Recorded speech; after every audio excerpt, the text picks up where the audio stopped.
All right. A lot of stuff happened last session, so I'll try to recap a little bit. You guys are underneath the La'as Sardat. Whether this place is the same as La'as Sardat is still not clear to Badolfir. You guys have wandered through what appears to be gnomish ruins. You found some glyphs of the Wolfenveer that imply danger or potentially warning. You encountered an enormous calica, a colossal scale, maybe colossal plus monster of the deep that came out, but you guys didn't really get into. I mean, it didn't even seem like it noticed you. You did discover 2 magical parasails, which appear to be for some sort of flying airship. They are magically enchanted sails. They were not intended to be parasails, but you guys kind of using some dexterity and knowledge figured out a way to actually ride them, kind of like a magic carpet, but a little bit more difficult in the steering. At one point, you all rolled, I believe, 4 natural ones in a row, nearly killing yourselves.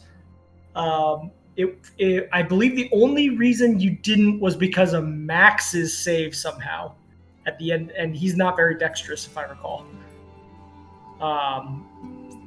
You did double back. You finally got hold of the 2 sets of parasails, and eventually escaped the beings that were attacking you. A series of some kind of aberration underneath the water. It was trying telekinesis. It was shooting magic missiles. So it was clearly something that has some arcane or other capabilities. But you did get back to kind of your save spot, your safe area, which is the old crafting forge located on the far bottom right corner of these ruins. While you were up in the air, you all did see the following. If you recall, let me see if I can find it.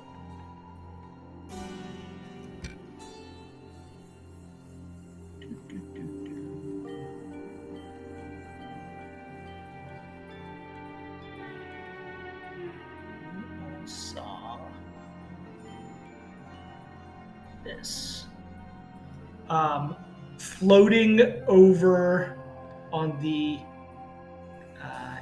west side of the map in a sort of lake cavern, like just a pool of water over top of it, this platform with very odd technology and, something that you've never really seen before in terms of a shape and structure.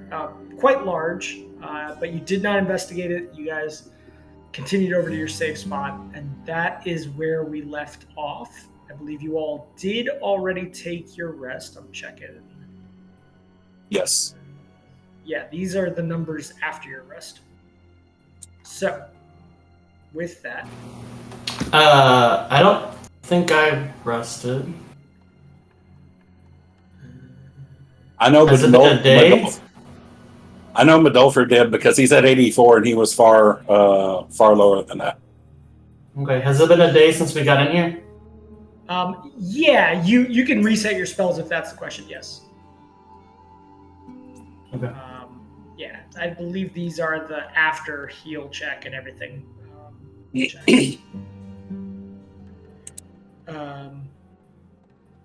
Okay, so you guys have had quite a day. You guys delved pretty deep into those ruins in the center of this place. What are you doing?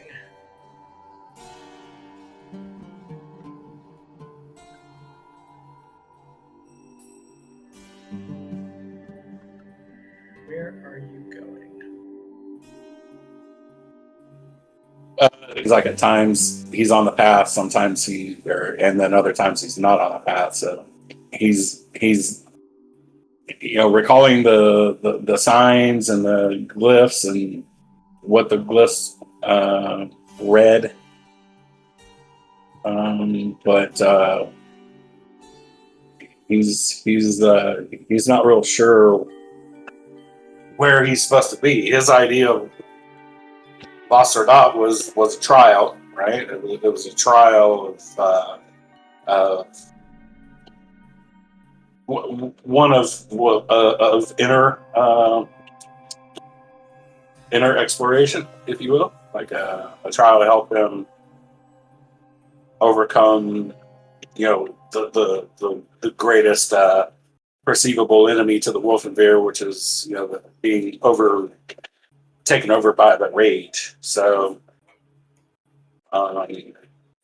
when we were down below in front of the pool, that was the last room we were in, Medolfri got feeling like he was kind of back on the path, but there wasn't anything clearly marking that other than just an instinctual feeling. And out of session, I rolled pretty mid on the on the check, so that could just be desire versus anything tangible. So yeah, I forgot to mention you guys came up against this long pool of greenish water, which is where you encountered that being that tried to drag Landry in and shot magic missiles, etc.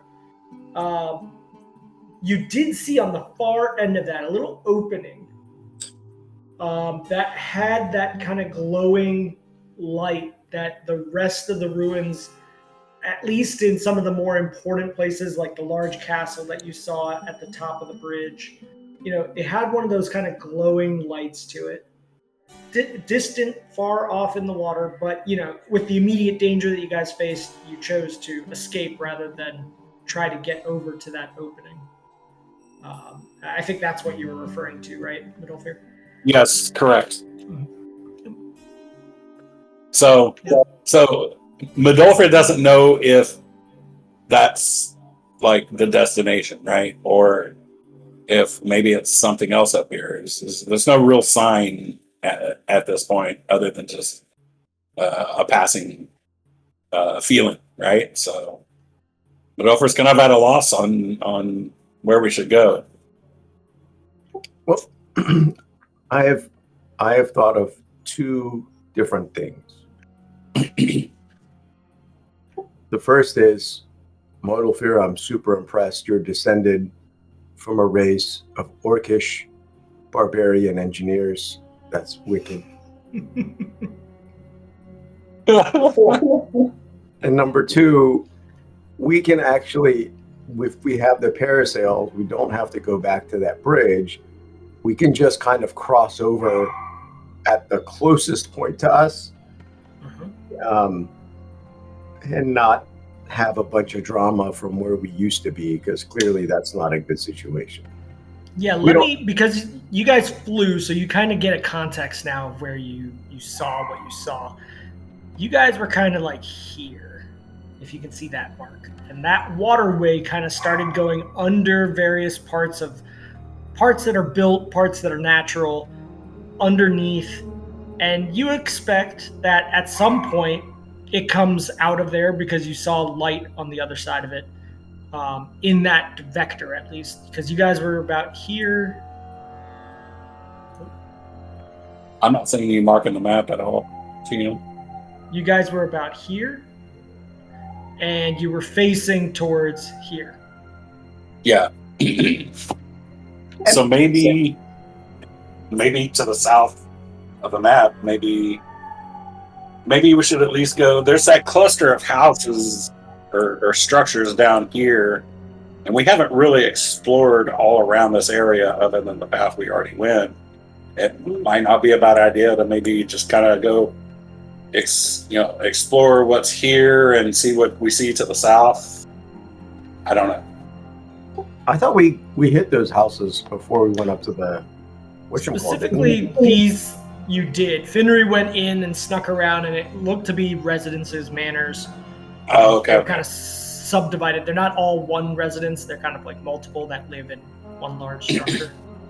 But GM, just for clarity, because it's not clear on the map, it looks like getting over to those houses, there's a bridge over essentially a chasm or water.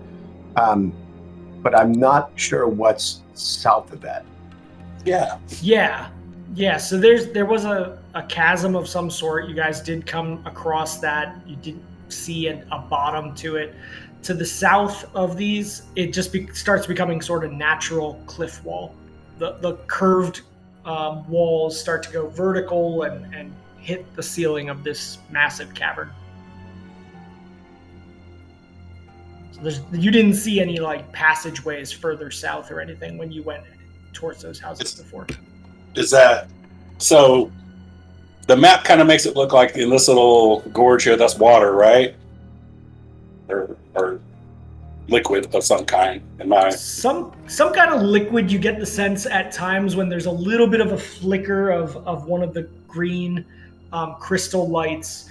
You see what looks like the reflection of water, just subtly. Pretty deep if it is water there.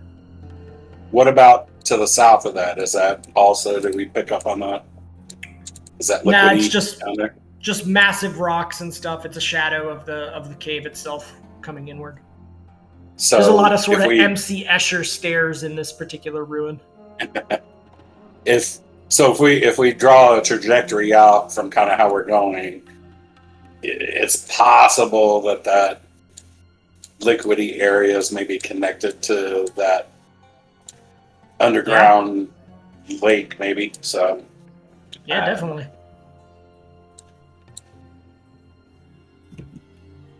It very well could be. I mean, you looked at it, and that's definitely the right vector that's going. Now, the distance, it's a pretty decent distance. The map is a little bit deceptive because there's a bit of isometric to it, but it's probably a solid quarter mile towards that. If you followed that vector from where you were down towards the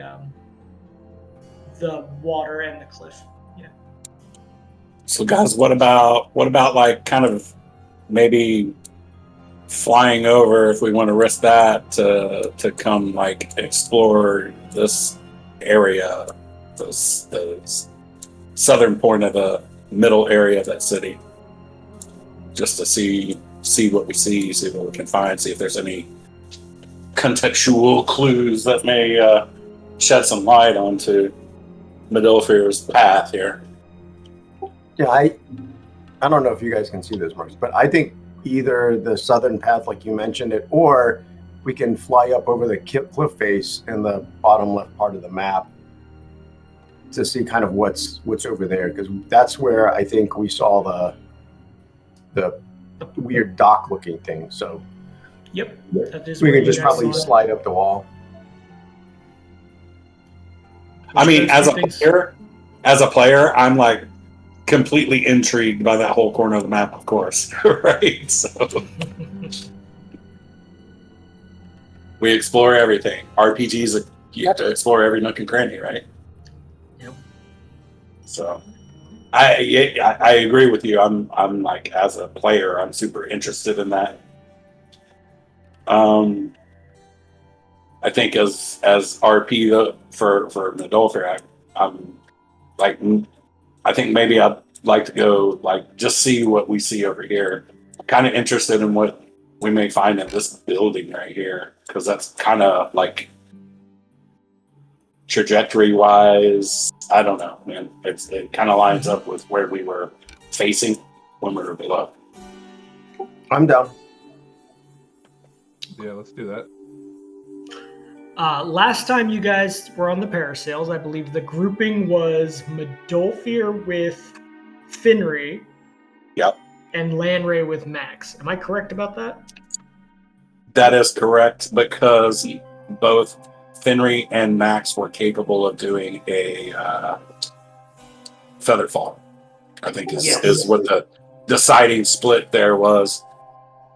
Yep. And they both had the highest, or Lanray had good decks and Finri had good decks, so they were the pilots, so to speak. Do you guys wish to do that again? Oh, it went pretty well last time, so why not? It went so well. I don't think I've hit the rest button because my spells haven't reset. We rested. Yeah, you did rest. You don't have to press the rest button. Just reset your spells. The healing occurred already. Did somebody like manually add to the healing? Including the actual like rest healing? I know Medulfer healed because I was at like 40 hit points. Let me Or, see. you know. Check in. 40 something. I'll let some retcon occur here. Max, you would have had several healing spells. You would have obviously done that before taking a long rest, I imagine. Yeah. How many do you typically have? I haven't changed my spell layout. Yeah. I had the previous day. I had 2 light wounds and 3 minor wounds. Okay, why don't you go ahead and... Plus, I had those out. helpful rest, which means whoever was the worst off would have been healing at like triple or double or whatever, depending if they got Right, the other bed. Which adds up when coupled with the sleeping bag. Why Medulfer's at 84 now versus what he was. I think Medulfer did press heal, but maybe that didn't pass through with everybody else because Medulfer hung around for an extra 30 seconds or so. Yeah, I don't think I did. Okay. Yeah, unfortunately, I don't. I mean, I can look back at the video, I guess. I don't have the audio saved, unfortunately. So I'm going to go ahead and trust you guys. Let's see. So, how many cure spells? That was 3 lights and 2 moderates? No, I don't have moderates. I had 2 lights and 3 minors. Minors, thank you. Okay, so the 3 Minors minors just are 1 just given point. up. Yeah. Yeah, 1 point each. Okay, so 3 points to somebody. Who's taking the 3 points? I mean, Medulfer, right? Yeah, but percentage-wise, y'all have a lower percentage of your hit points missing Fenrir and Langry. Yeah, but if our health goes below like some threshold, we just die as opposed to killing other people.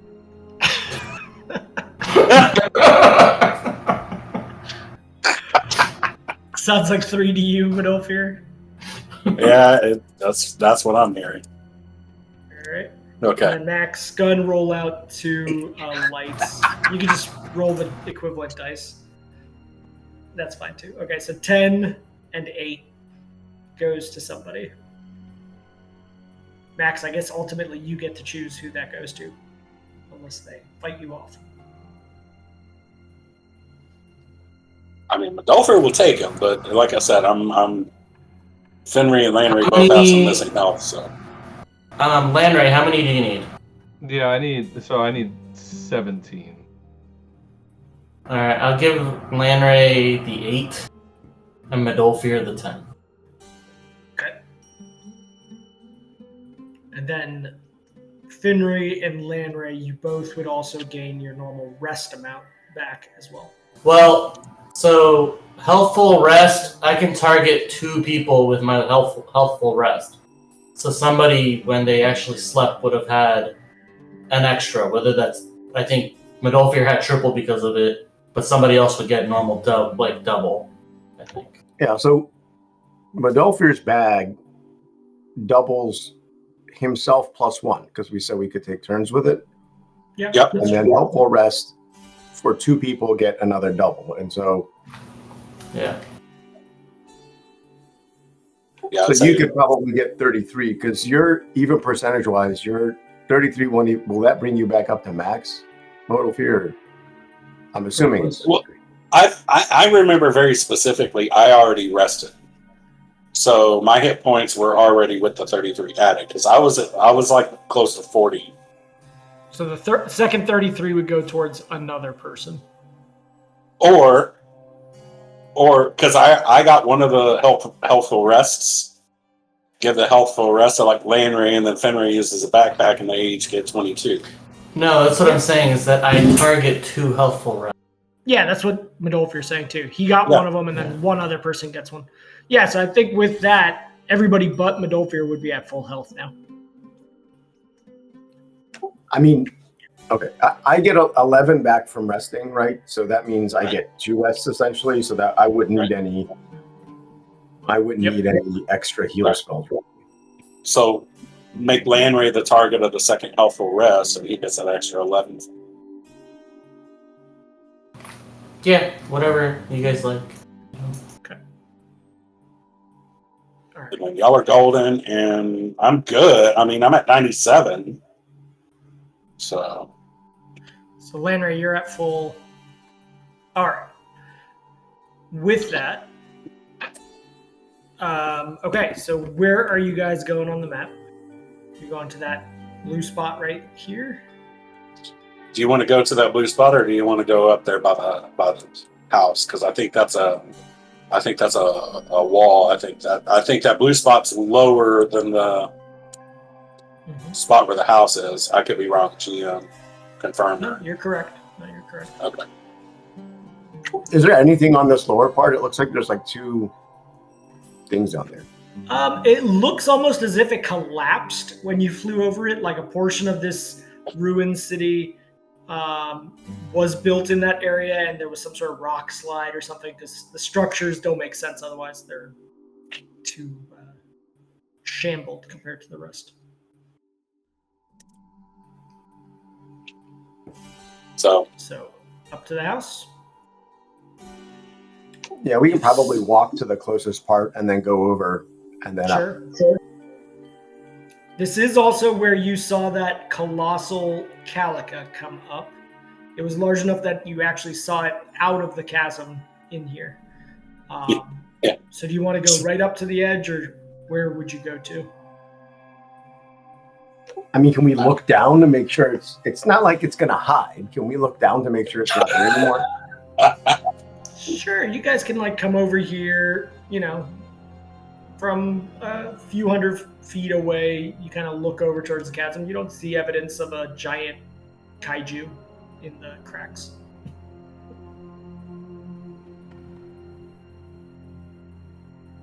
Normally you've heard those kind of rumbling rock sounds. Like the last time you heard it, it sounded like it was moving around a lot of boulders and rocks as it moved. So you're not hearing that sound right now. All right, well, let's go check it out and fly over. Okay. I need a dex check from Landray and from Finray. Question.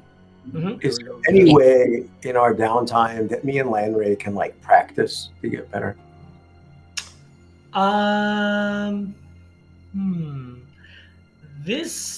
Give me a knowledge arcana, since this is a magical item, if you're trained in it. Is anybody trained in it? Max? I'm to be a teacher, Max. Trained in what? Knowledge arcana. Yeah, I'm trained in that. Go ahead and give me that as Finnery and Landray kind of look to you and go, how do we control this a little bit better? Max, studying this, it appears there are sort of two ways to control this magical sail. One is the way that you guys have been, physically trying to pull at it, to adjust it in order to like make it essentially propel forward, up, left, right. You guys are like manually adjusting it as it's acting magically.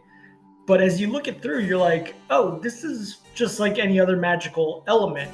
You could also control these through a use magic device, which will be like a more direct way of sort of initiating the actions that this parasail can do. But beyond that, no, there's not really a way to physically train at it. It's very erratic. When you're physically trying to tug at it, it's very erratic in how it like reacts. So the way I describe that is I say, if Flickerwist was here, he'd be able to pilot this thing like crazy. Mm-hmm. I will not be able to. No. So with that, if nobody's got a better use magic device check, then I'm going to need some dex checks from Landry and Finray.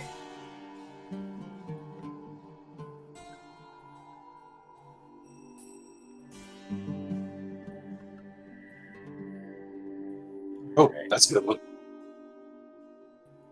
Okay. Landry, as you remember almost having fallen off of one of these, you are able to just kick it off easily, taking off the ground with Max in tow.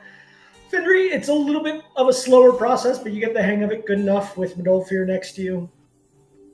Both groups are initiating and flying. You will have, if you're going to go past this point, essentially down to here, you will have to do one more dex check. As you're flying, like, it suddenly jerks, which requires you to get a hold of it again. It seems like every few hundred feet of using this thing, you're being forced to do some sort of dexterous movement to keep it afloat. So go ahead and give me one more. That's not great. Course corrections. And Landray, one more for you. Okay. Be scared. Landray, you get close by to the eventual location that you're trying to get to. Finry, somewhere over the chasm, you kind of start stalling out, and the thing just is not reacting the way you want. You haven't fallen off of it, but it's not moving anywhere. You're just kind of a floating sort of duck right now. Do I get another extra? Yep. And it's going to get incrementally a little bit harder. Okay. Max, as you guys are kind of standing there, this parasail starts becoming really erratic in Finray's control. It starts violently jerking at times. You can try to restart it. Now it's getting so violent that, like, if you don't get control of this thing right away... Okay. Finry, you are able to get control of it with that check. If you had failed that one, it would have tossed you off again. There's kind of two ways to fail at controlling this: a catastrophic single fail or multiple in a row, like that almost happened. You are able to get a hold of it, and you are able to get over to where Landray was. You hit the number that you had to hit in order to get a control of that. So, having passed that issue and dealing with the technology, you are over here. Who's exploring? What kind of exploring are you guys doing? What are you looking for over here? I do want to look for runes because I can speak Gnomish. I'm looking for anything that looks like Gnomish because in the past those have been clues to Modalfear's test because they gave us. So I'm looking for anything that's written in Gnomish. I'm not sure if we're going in that house, but I would search outside of the house for any clues or Gnomish writing. Okay. Yeah, sure. and Medolfir would be looking for any of the Wolfenbeer glyphs anywhere around here. Okay, yeah. Go ahead and give me searches. My skill. Max and Landry, what are you guys doing while Finry and Medolfir search amongst these ruins? Also going to do a kind of just a general awareness of surroundings, spot and listen, just see see anything moving or hear any sounds. No, there's no sounds that you pick up on that are indicative of anything. The normal sort of ambient sounds that you've heard in here. The one thing that Max and Landry, what are you guys doing right now? I'll continue my train of thought after I find out what you guys are doing. Uh-oh.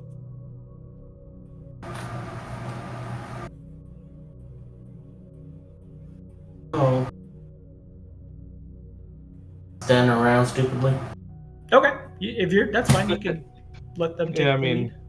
Just kind of keeping my eyes peeled for anything that looks unusual. Floating stuff that doesn't look fun, that sort of thing. Are you sort of joining in as the other sensory person and doing spot and listen checks, Landry? Yeah, I would, especially if it seems like they need it. Yeah. Yeah, Max is really bad at those kinds of things. So I get it, Max. You're kind of just like, tell me where I'm going. So yeah, Landry, go ahead and give me spot and listens also.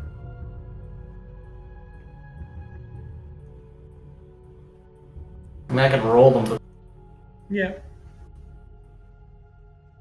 Okay. Lanray, as you walk around with Finry, and Finry, you do search around and find something interesting that's written in Gnomish, not on the building, on the ground. As you come down these stairs here, you look over and there's like this circular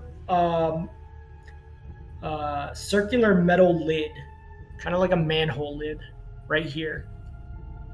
And as you look at it, there's Gnomish writing on it, and it says ventilation in Gnomish.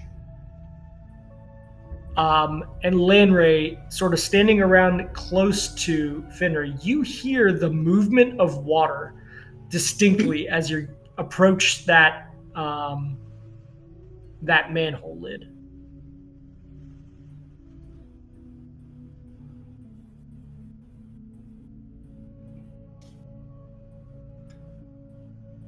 The building itself, otherwise, you look around, it looks to be another residence. Nothing, ordinary gnomish life things inside. Mundane elements. No bodies, nothing.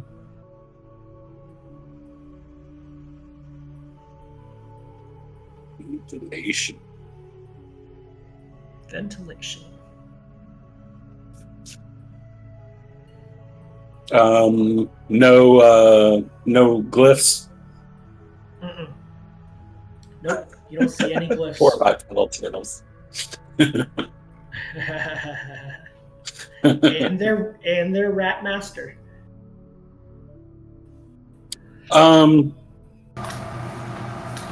You want me to look inside? We can look inside that house. I mean, we're here. Yeah. You've only looked through the windows thus far, but if you want to try opening the door and going in. Yeah, let's do it. Okay. It's not locked. As you press on the almost like petrified wood at this point. There's water dripping from the ceiling into the gutter, and the gutter of this house is kind of busted, and water is slowly seeped down over and over on this door. But, it's kind of like a crystalline salt, and when you press on it, it cracks and moves. And you're able to open the door. Seems like it hasn't been opened in quite some time, and as you look inside, you see kind of a table and what appears to be like a hallway going off to one side, and what looks like a little fire area where they had a fire pit or fireplace of some sort. You still see like a cast iron pot in that chimney space. Fireplace. So basically it looks like the inside of a house. Is it like one level? This is one level. You did notice that there were other entries into the structure. This, again, is like a multi-family structure of some sort. How many are there, like rooms, or is it just like one big area? It seems to be like offshoot rooms, and then there's this kind of central room that has the fireplace to it. The other doors that used to be in this place seem to have disintegrated or broken apart, just rotted out. So you can see into these rooms. They look like they were bed chambers of some sort. Multiple, like six or seven. Scaling down from my size to gnomish size, does this look like maybe it was an inn? Maybe, potentially. For you, your head's on, and Lannery's head's almost at ceiling height in here. But as you look around, you're like, it kind of does have the contextual layout of an inn, like a central area. Can we we don't hear or see anything in here, like danger-wise? No, it doesn't seem like anything's been in here for a long time. There's a thick kind of like the smell of like wood that's just completely turned into soggy dust and just dank, forest floor almost kind of smell. I'm gonna search around and see if I find anything. Sure. Yeah. I'll keep your last search check for that. No removal of that. The 19 from before. As you search around, and Max, I'll say that you aid since you weren't searching before for anything in particular. Max, you get the context of like, oh, if this was an inn, then over there would have been the bar. And you notice there's a little like trap door that is barely hanging on at this point. Just the metal bars of it are holding. The wood itself is almost completely dissipated. And as you open it up, you notice there's a bottle inside of it. Could I augment this a knowledge engineering or knowledge dungeoneering? Engineering, potentially, sure. It's nothing... Nope. Nope. Yeah, I mean, you find... some information. It's a very shallow little like storage space, and you find a bottle inside of it. I kind of just explain all that as. What kind of bottle are we talking about here? Is it like a liquor bottle? I mean, I don't know how much you know about gnomish liquor bottling from 12 centuries ago, but maybe. It's old, very old. It looks ornate. I mean, whoever created this glass bottle was an artisan. It isn't just some, plastic, it's not just some symmetrical circular cylinder bottle. It is ornate in its handle. It's almost like a jug that has like a spout to it, but a deep cork inside of it that's been waxed on the top to preserve it and seal it. The wax is still on the top of that.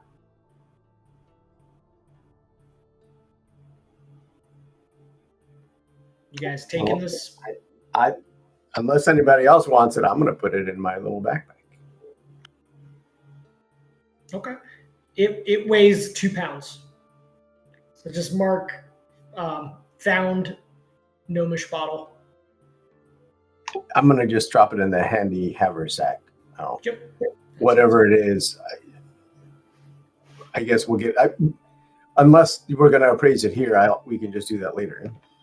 Yeah. But it looks to be liquor, and Finry is notorious about the hooch. And you would know, Finry would know. Like you look at you inspect the wax on it, and you're like, "There's a good chance this hasn't seen air and could still be okay." It says Maker's Mark on it. Beyond that, other than, yes, the smell of potential mold in here that would not pass inspection, there's nothing else that you find of any interest. I'm just going to add it to that. You want me to create it? I just call it whatever. Call it whatever so that I can find it at a later point and revise it. But it does weigh 2 pounds. So, where to now that you've explored the space? What is the kind of look up the stairway here? Does this building look like a residence, or does it look like something else? It doesn't look like it doesn't look like the rest of the sort of house-looking structures here. As you look over to that, it's much more utilitarian. It has very square edges with no ornate roof line or anything like that. It doesn't seem to carry the same kind of gnomish architectural language as the rest. And this is kind of this is more like a bridgeway than it's like a curvy bridgeway than a staircase. Is it stone or is it made of like wood? It's stone. Okay. I'm going to motion everybody. I'm going to go check that out and kind of start gingerly, while at the same time kind of peering over the sides as I'm doing it. Take a few steps up the stairs. Okay. As you go up there, you notice some more of the scribbling that Finry has previously sort of called out as being gnomish. You don't know how to read anyways in normal common, but it's the same looking kind of squigglies that Finry has mentioned before. Just kind of wave down, like to get up people's attention. I'm not going to shout. Okay. We're close to kaiju land here. I don't want to make any sudden loud noises. Sure. Just try and get someone's attention and be like, hey, wake them up. Okay. Do the fingers towards the eyes and then pointing down, Mm-hmm. This building in particular, you notice only has one door in, and even though it looks like it has windows to the side of those doors, they're just they're fake windows. They're kind of just bricked out insets. There's not actually any glass or anything in the windows. Finnery, do you go up there, or anybody else go up there? Yeah, I'll go and I'll do the same search drill. Okay, you don't need to do a search. There's nothing really to search here. It's wide open. As you look at the building, you see it has a sign, and that sign is written in Gnomish. And it's called out as it's hard to tell because you're like not fluent in maybe the technical language here, but from context you understand it to say something about like a sewer or like a sewer building, some sort of control building of sewers. Are there like levers and stuff inside? Nobody's opened the door yet, so you don't know. There's no windows into the space. I will open the door then if no one else has done it yet. Gently, making sure there's no traps. Sure. As you open the door, it doesn't want to open. You press as hard as you can. You're like, that ain't budging for at least you, unless you want to give it a real nudge. You got to give me a strength check if you want to be the one that tries to do it. I will look at Modalfair and I'm like, can you knock on this door for me? Modalfair. I'll need That's a what strength I'm check from for. you. That's what I'm here for. Okay. As you kind of put your shoulder into, you're like, oh shit, yeah, this is jammed up. No, your shoulder doesn't move it an inch. All right. Maybe take a few steps back and do You want to really charge Sure. at it? Yeah. I will give you a chance to do that. Yeah, I guess so. I don't know. Okay. If no one says don't do it, I'm gonna do it. Okay. Understood. Doesn't sound like So- anybody saying don't do it. So roll this. How do I roll? Just another strength check or Another like strength a check. tackle? No. Do a strength check first.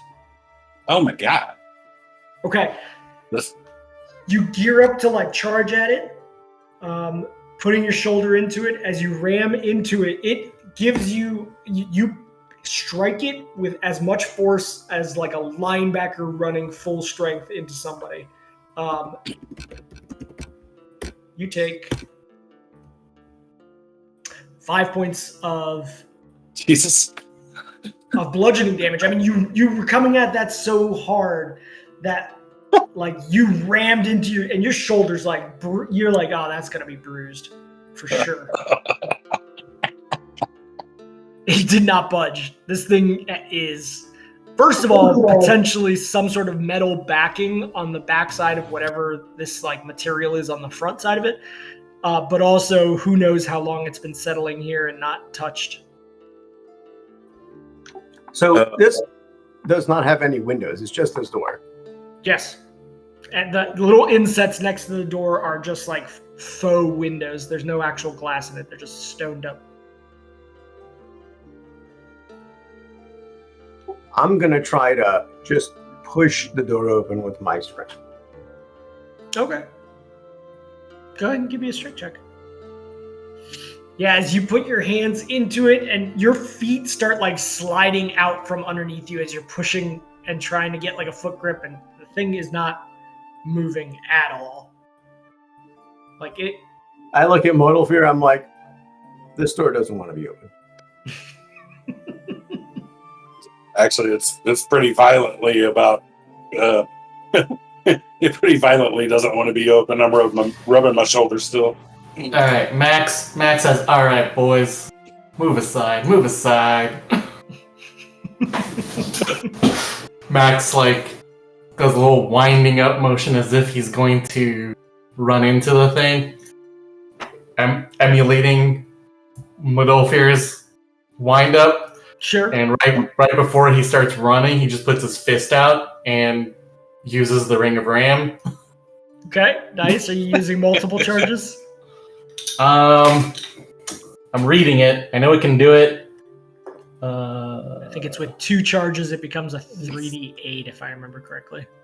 In addition to its attack mode, the Ring of Ram also has the power to open doors as if it were a character with strength 25.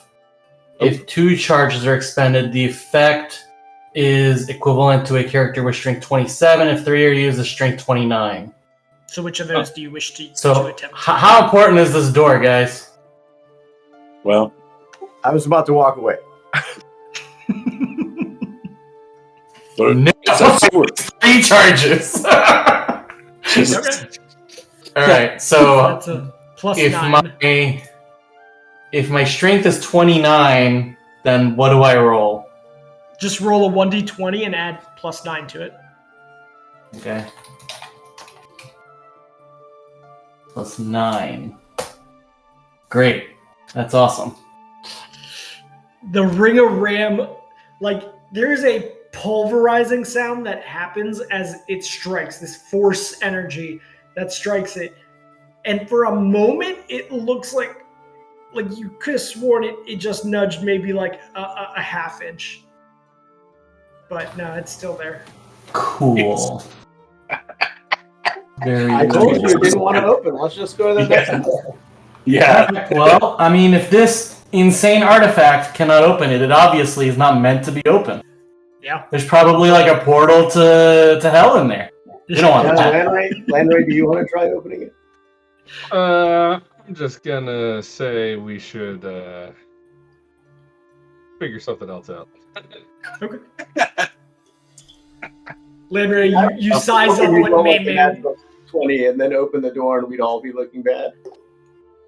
Right. I mean, I'll go jiggle the handle and just see if it pops loose, I guess. Oh, Lord have mercy. None of The us greatest tried of the door now, did we? The greatest of D&D enemies. Landry, as you walk up,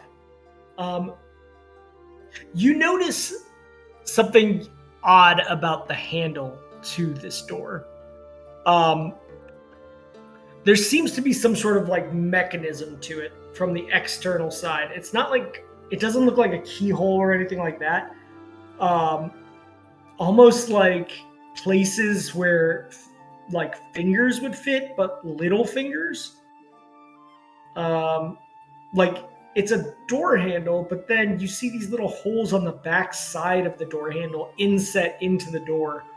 And as you look in there, you're like, huh, there's something funky about this door handle. I look around and say, who has the smallest hands? I mean, I'll walk over. I'm like, did you explain that to me? Yeah, I say, yeah, I'm like, take your fingers and check that out. All right, well, I will try to use the fingers and the finger holes and open the door that way. As you kind of press down, there's 4 holes in there that you can fit your like primary, every finger but your thumb basically in there. And as you kind of press in, you notice like there's almost like buttons in there that you can press inward and outward, and they all kind of move independent, and you can push them further or less far. And like from context, you think about it and you think, well, maybe this is some sort of locking mechanism. I will try. You want open lock? Do you want sleight of hand? What do you want? I would allow either, since this is a very sort of, hand-oriented lock. You could use sleight of hand if you wished. Okay. As you press into it, you kind of start doing various wiggles, and then you feel like, just like when you pick locks, a little bit of a resistance that goes at a certain level at each one. You mess around for a minute, 2 minutes, everybody watching, 3 minutes. Finally, it sort of sinks in, and you're like, press that last button, and you hear a latch come loose. And the door now swings just a little bit, 2 or 3 inches, but freely, as if you could just open it now. You're opening all the future doors, Landry. There we go. Are you guys going in? I mean, I'll look inside before I go. Okay. As soon as you start opening the door, a sound starts occurring as the door opens enough that sound starts being transmitted through. It is the sound of like a piston, just like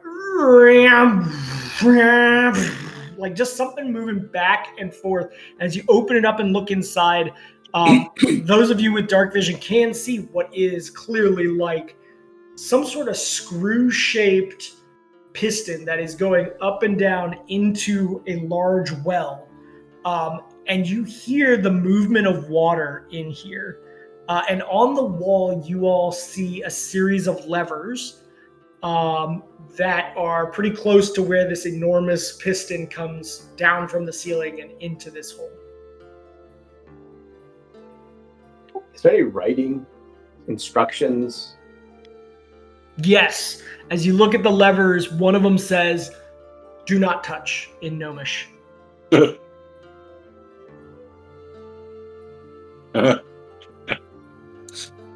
like carved into the stone. It's not just a placard or something. Don't let the intrusive thoughts win. Don't let the intrusive thoughts win. This is the hardest thing.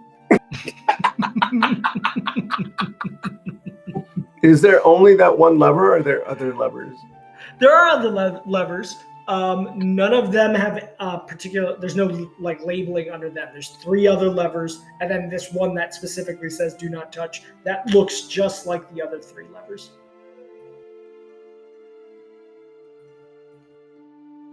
I'm gonna look at Max. And I'm gonna say, is there a reason for me not to flip all these levers?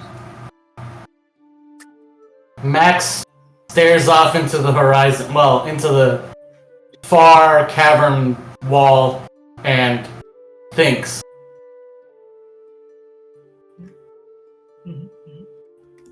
What do I roll? Okay. No roll? Okay. I don't know. You can roll a...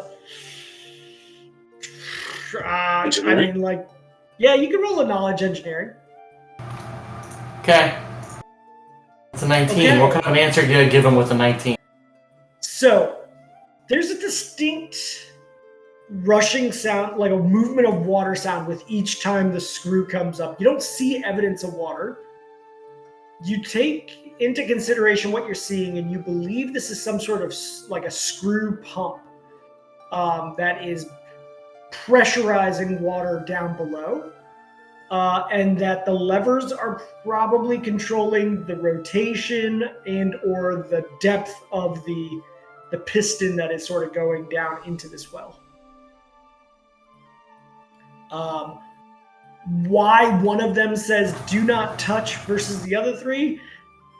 Maybe it's like a master lever. You've seen that in like mills before, where there's kind of like an "oh shit" lever. That might fuck everything up, but it might save somebody's life in an emergency. You've seen that in various sort of wood mills before, Max. Okay. So I start to whisper. I say, the total energy of a fluid remains constant along a streamline. And I start scrawling in the ground, and it does P plus 1/2 PV squared plus PG equals constant. Midolfer's eyes are crossing. Yeah. Now, I estimate static pressure is being adjusted by one of those levers up and down. Mm-hmm. Nice. Finnery like listens to it, just like, yeah. Which one of the levers do you pull, Finnery? How many levers are there? The one that's not the one that says "do not touch," but the closest one. I'll nonchalantly, I'll be nodding my head. Whack. Okay. Nice. Finner, you pull not the one that says "do not touch," but you do pull one of the other ones. And as you do, and you pull it down, it'd be 1d3 since there's only 3 other ones. As you pull it down, the piston starts rotating quicker. It's still going up and down in the same speed, but it's spinning much faster. And you're like, you like look around and you notice there's a crystal with some strange metal conduits coming out of like a chamber up above in the ceiling, almost like a ceiling light would look. But instead, there's just a crystal in the center of it, and it kind of like is glowing, just faintly dimmer than before. But this thing is like spinning like crazy now. Are we good here?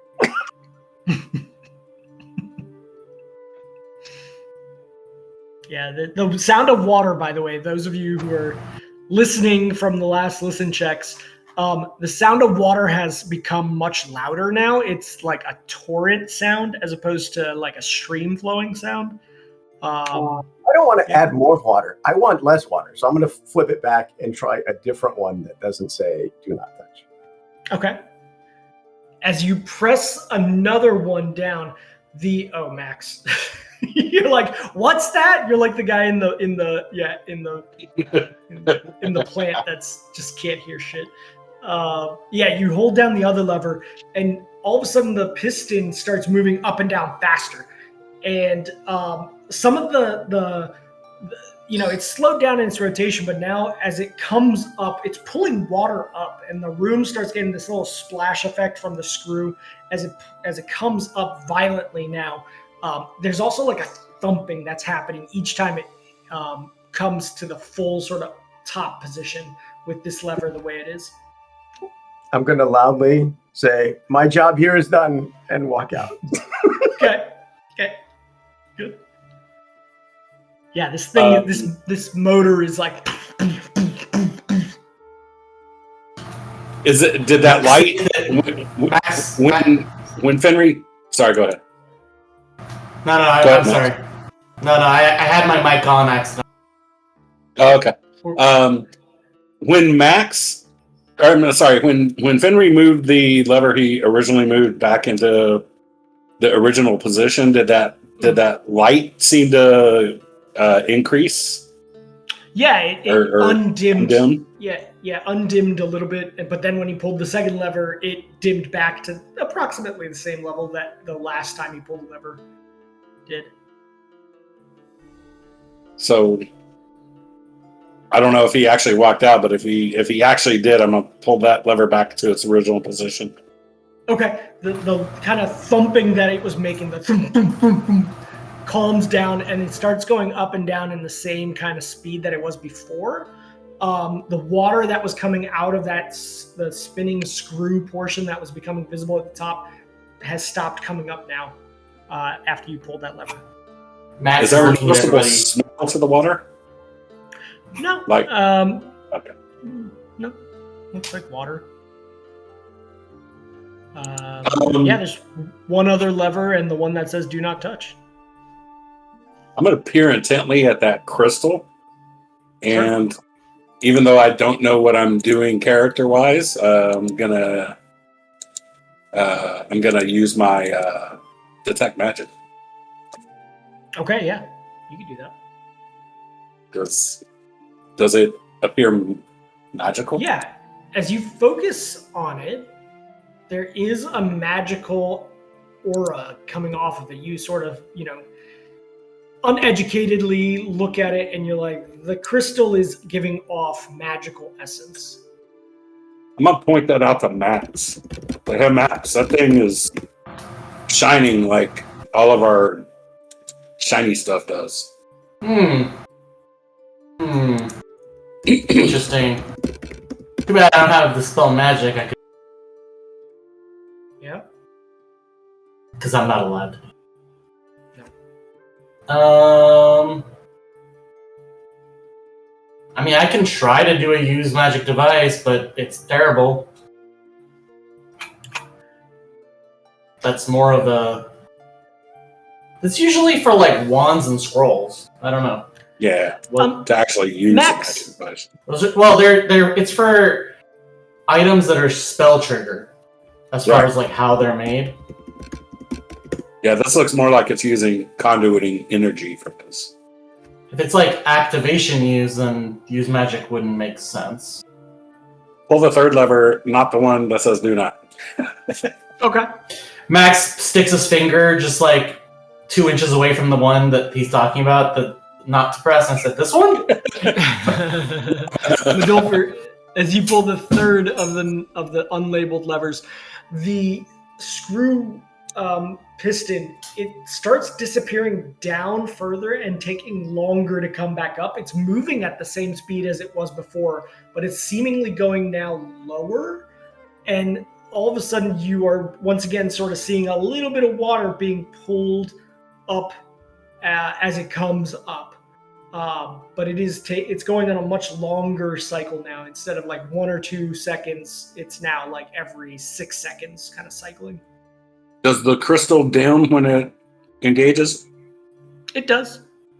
Mm-hmm. You get, Max, I would say, innately you get the sense, similar to some of the lights that you've seen using these crystals, that it's somehow sort of drawing like a stored arcana within the crystal, whatever this is doing. I would say you would know that from context now. Okay, I see it. Pull the lever back to its original position. Okay. Do I think there's an action I could take in order to make it open the door? The door? Wasn't all of this mechanisms that are related to the door that we were trying to open? I'm confused. No, you guys opened the door. Yeah. Oh. You guys are inside of this kind of strange machine room. Ah, okay. Yeah. Yeah. The 3 levers have been pulled. The only one that hasn't been pulled, Finry, is the one that says "Do not touch." Max's hand is awkwardly close to that lever. Max pulls it.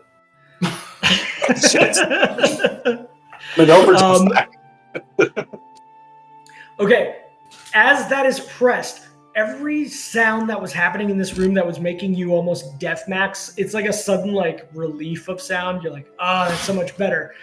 All the mechanisms stop. The large piston that was held up at the ceiling space starts plummeting down into the well hole it was going into, and you just see it you hear it scraping as the whole mechanism just shuts down, and whatever that screw mechanism has fallen deep into the well, and you hear just like a splash sound as it hits some water down below. Nice. Just so you guys know, this is out of character, so Max is lawful neutral, and I need to get to true neutral by the time I get to 13. So I'm going to be doing some chaotic shit. You're welcome. Nice. The archivist in him is just like, I gotta find out what this means. He's like, I gotta know. It's a requirement for the next prestige class I'm trying to take. Nice. That's the most insidious trap I've ever faced in any game. What, try to adjust your alignment? No, this. No, it just says "Do not touch." Yeah. I mean, it's true. If your purpose is to not do the thing, then that's the best label for it. Yeah. So are we dead now? No, I mean, whatever happened with this mechanism, whatever function this mechanism was doing is done now. It does not seem like, unless it's reset and positioned, it doesn't seem like it's functioning anymore. Consider this hole busted, Max. Yep. Yeah. Is the crystal still? Is it still dimmy? Is it shining, or did it go dim? No, there is no light being coming from that crystal anymore. This room is pretty much completely dark now. Max takes out the little twig just to have a little bit of light, and he says, "Did I do that?"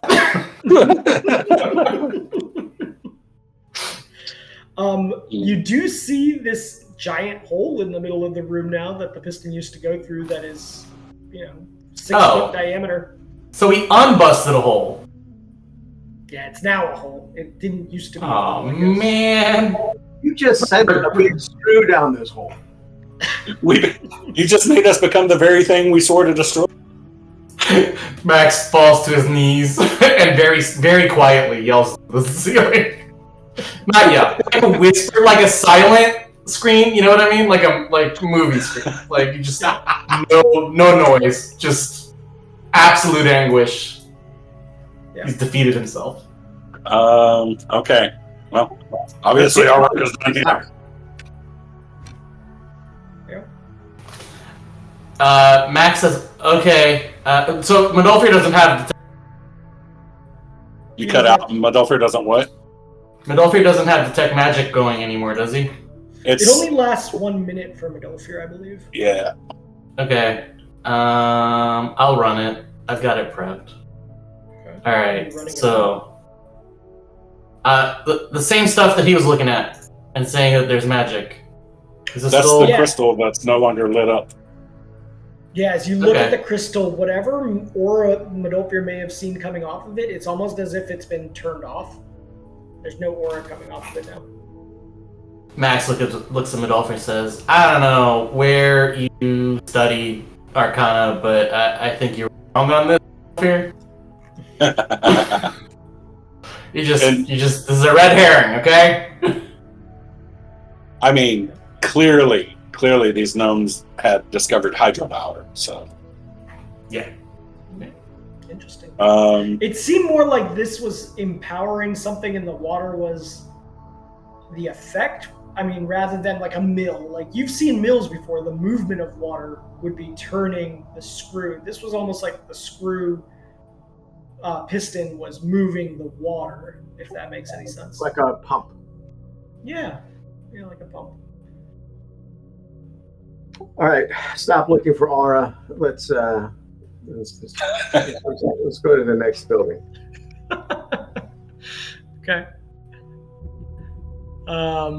Yeah, I mean, you guys come out of this, whatever this building was, this mechanical building, and you look over, and there's other, ornate buildings back here. Other than that, you do notice that there's like another one of those metal manholes just outside of this building. There's no writing on this lid, but it is about the same size, like, 3 feet diameter kind of manhole lid. I mean, we can't go in there. None of us have close quarter work permits. So true. OSHA will shut you down. Mm-hmm. You guys continue. You guys continuing over to this building? Unless there's a reason not to, that looks like where we need to head next. Okay. I'm going to be looking up here towards this as we're walking that way, just to make sure I don't see any movements. Yeah, sure.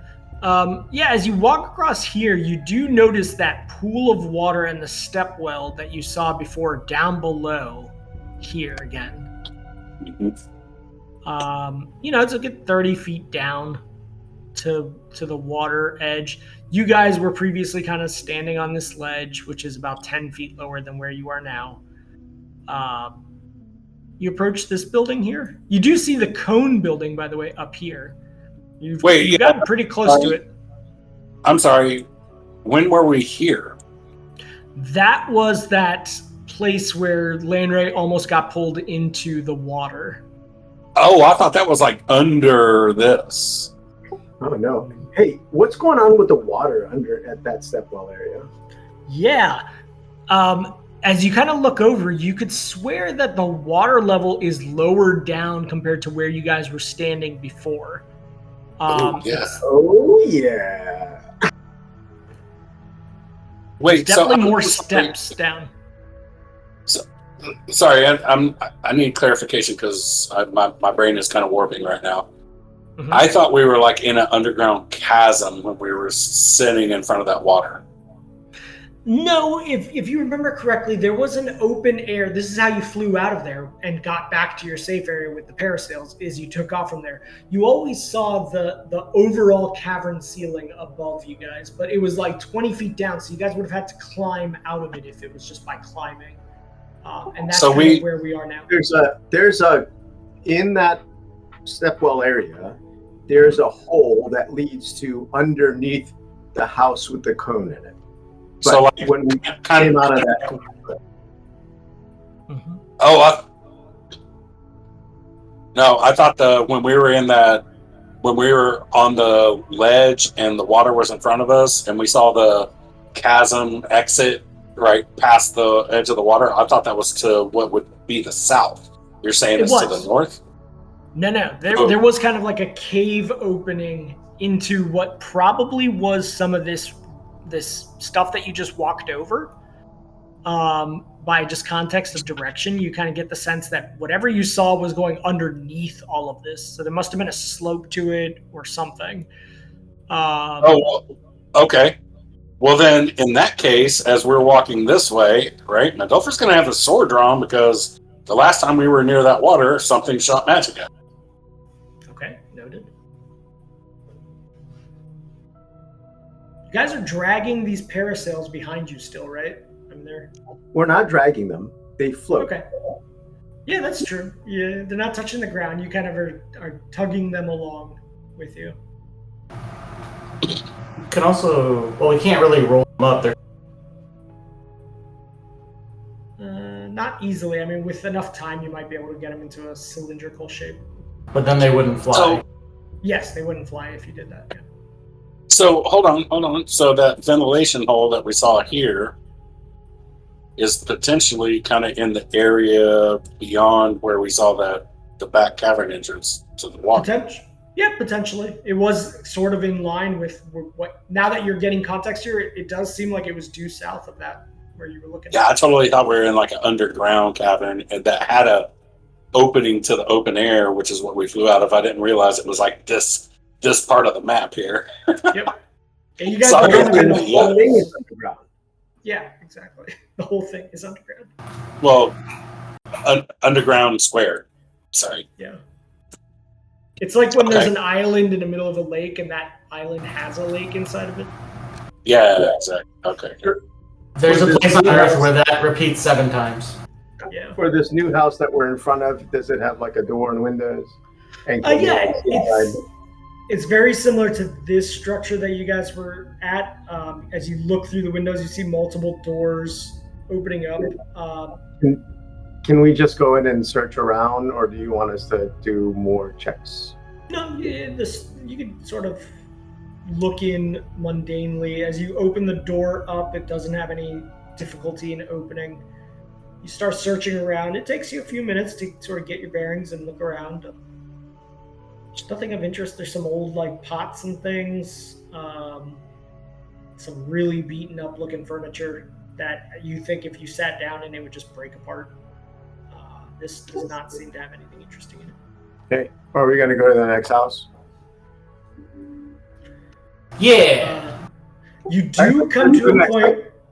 You do come to a point where you realize like this passageway here won't let you get to this house. There's like a wall in the way. It doesn't connect very cleanly across. Like you might be able to climb up and then come down, but whatever this used to be doesn't seem like it was approached from this side on foot. Hold on. Okay. I'm like super confused now because in that map where we were sitting by the water, there were the 2 like caved in stairwells that led up. Yeah. Let me show you. I'll take you back to that spot. Hold on one second. Yeah. So you can see through your recollection what it used to look like. And basically you guys are kind of up and to the left right now, off map and up in elevation. And there was like a cave-in that occurred here. And the building that you're thinking of going to next would be kind of like up in this zone. And up at this level, there's just kind of like a wall that divides. Okay. Yep. Okay. I'm just making sure I'm understanding the geometry of what we're looking at. Okay. Mm-hmm. So you guys could fly over to that other building, but you couldn't just walk over to it. Or we could potentially climb up that rock face. last time we flew anywhere nearby, we got magicked. Yes. So there is potentially still an enemy right here. Could we just, instead of going to that building, could we fly just straight up and go to the top level? There?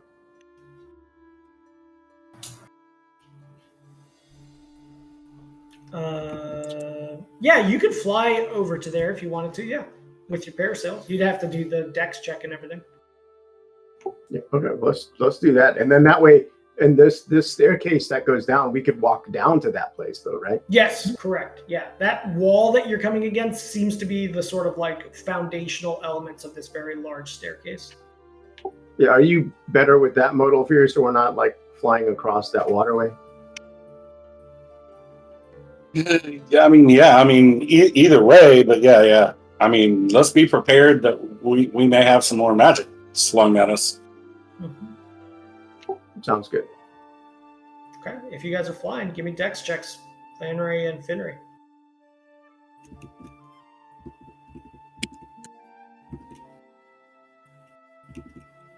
Okay, with those checks, you guys are able to like quickly lift up, off, and land at this higher level with your magic parasails. You do it in a quick way and seemingly unnoticed by anything that might have been targeting you before. Are you walking towards now you're at the building that has a cone going into it. Right here. Just the ceiling itself. No, we never went in this building. Yeah, you've never been in this building. You went into this building back here, which turned out to be some sort of like strange crypt or something, and then led you through tunnels out to here. But you never actually went into this building. We're closer to it. Building or the other? Hey guys, we're closer to the cone. Are there any inscriptions that we can see that we will see due to distance?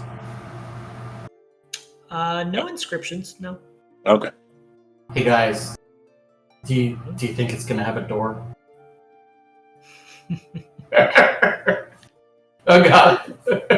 Does this building have a door? As you inspect around it, you start feeling like an air movement as you go around its south edge. And you see an opening in the wall where a door might have been before, but there is no door there. And there's just like a 15 or 20 mile per hour gust, but not a gust, kind of like a suction, like it's drawing it in. Yeah. Oh my god. It's dark in there. You don't see anything, even with your dark vision. Yeah. Okay. There's definitely a sucking sound. Interesting. This building sucks, guys.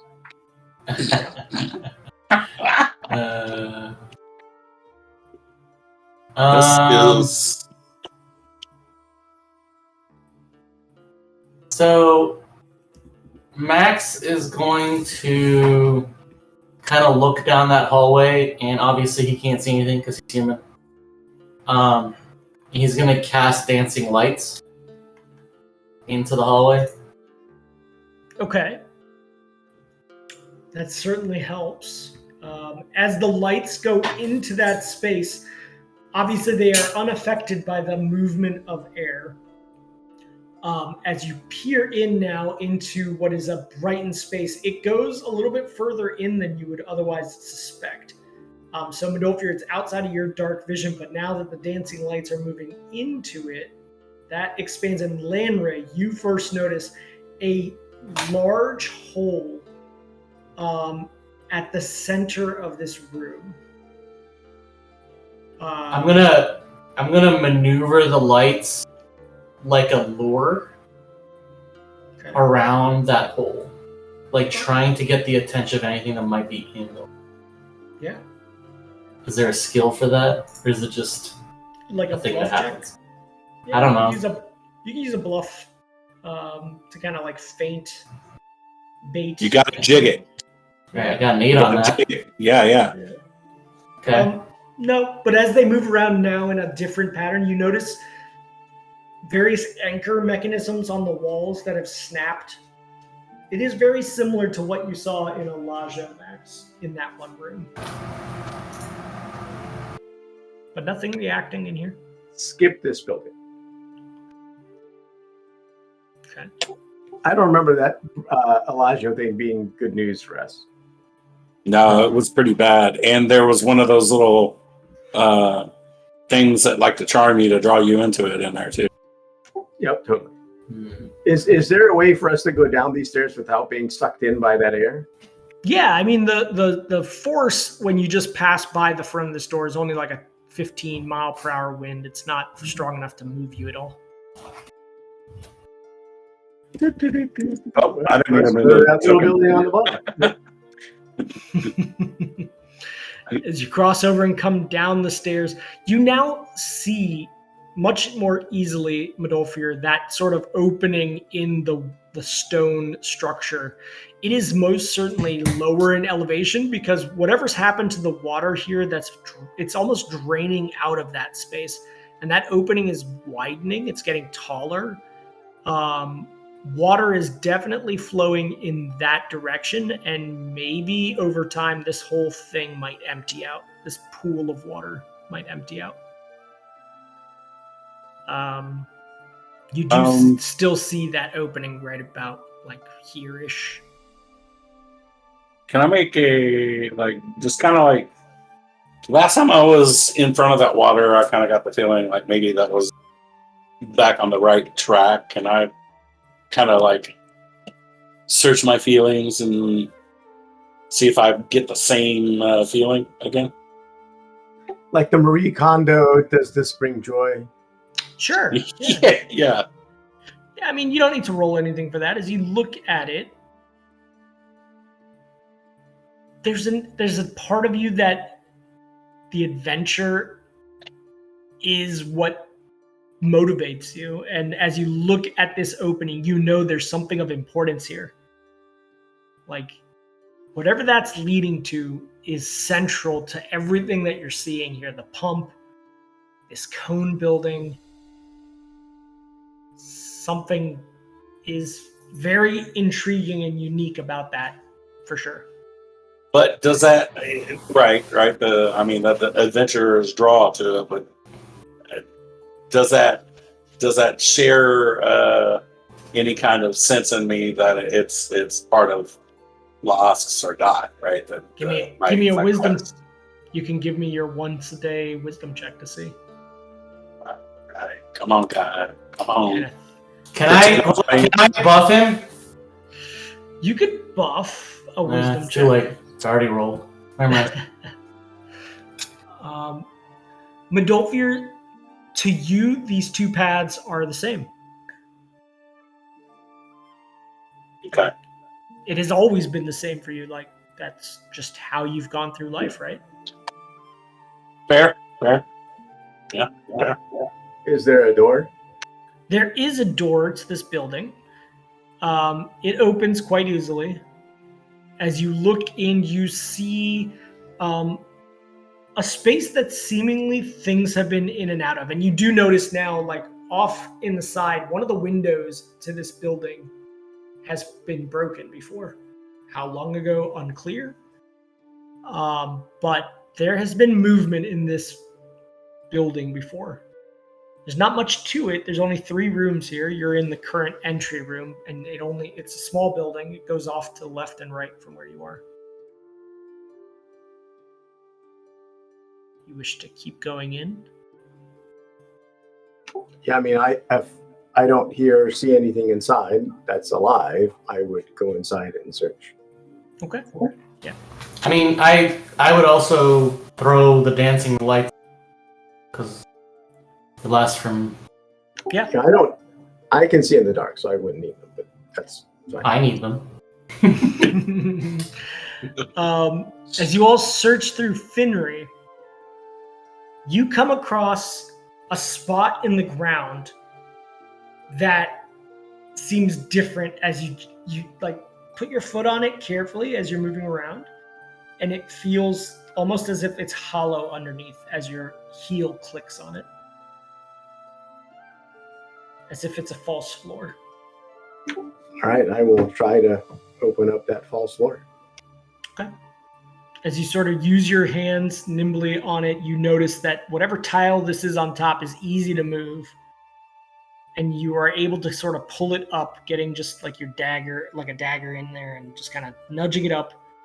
And underneath you find a very tattered looking leather pouch that is like, it's leather, but it's eroded, not eroded away, but it's just kind of like thin now. It's like burlap almost looking. All right, I will pull it out and look inside of it, I guess. Okay. As you pick it up, it breaks apart as you pull it out, and inside of it you see a statuette that is about the length of a grown person's finger, so like 3 inches, like that kind of range in height, and it's a statuette of a figure that you don't recognize. It is gnomish in its features, and I would call Max over to see if he recognizes it.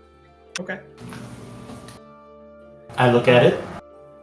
Max, as you look at it as well, historically, like nothing jumps out about the figure, but the material is a gemstone. It is a very finely crafted statuette made out of a what appears to be a moonstone. Knowing that my dancing lights are about to run out, like in mere moments, Max quickly pulls out his gem book and magnifying glass and leans over towards the statuette. Yeah. May I do an appraise check with the bonuses associated? Yeah. Give me an appraise check, since this is an unusual item. Is it not like a? So I'm guessing if it was like a god or something, Max would have known. Yeah, it's not any god that Max is aware of, at least. And Max would potentially have known that. So I know the magnifying glass gives me +2. Let's see. And the book on the gem part is going to give you a +4 on the check. +4. So a total of a +6. Okay. Roll. It's a 20. Okay. It's a pretty nice number. It's a round number.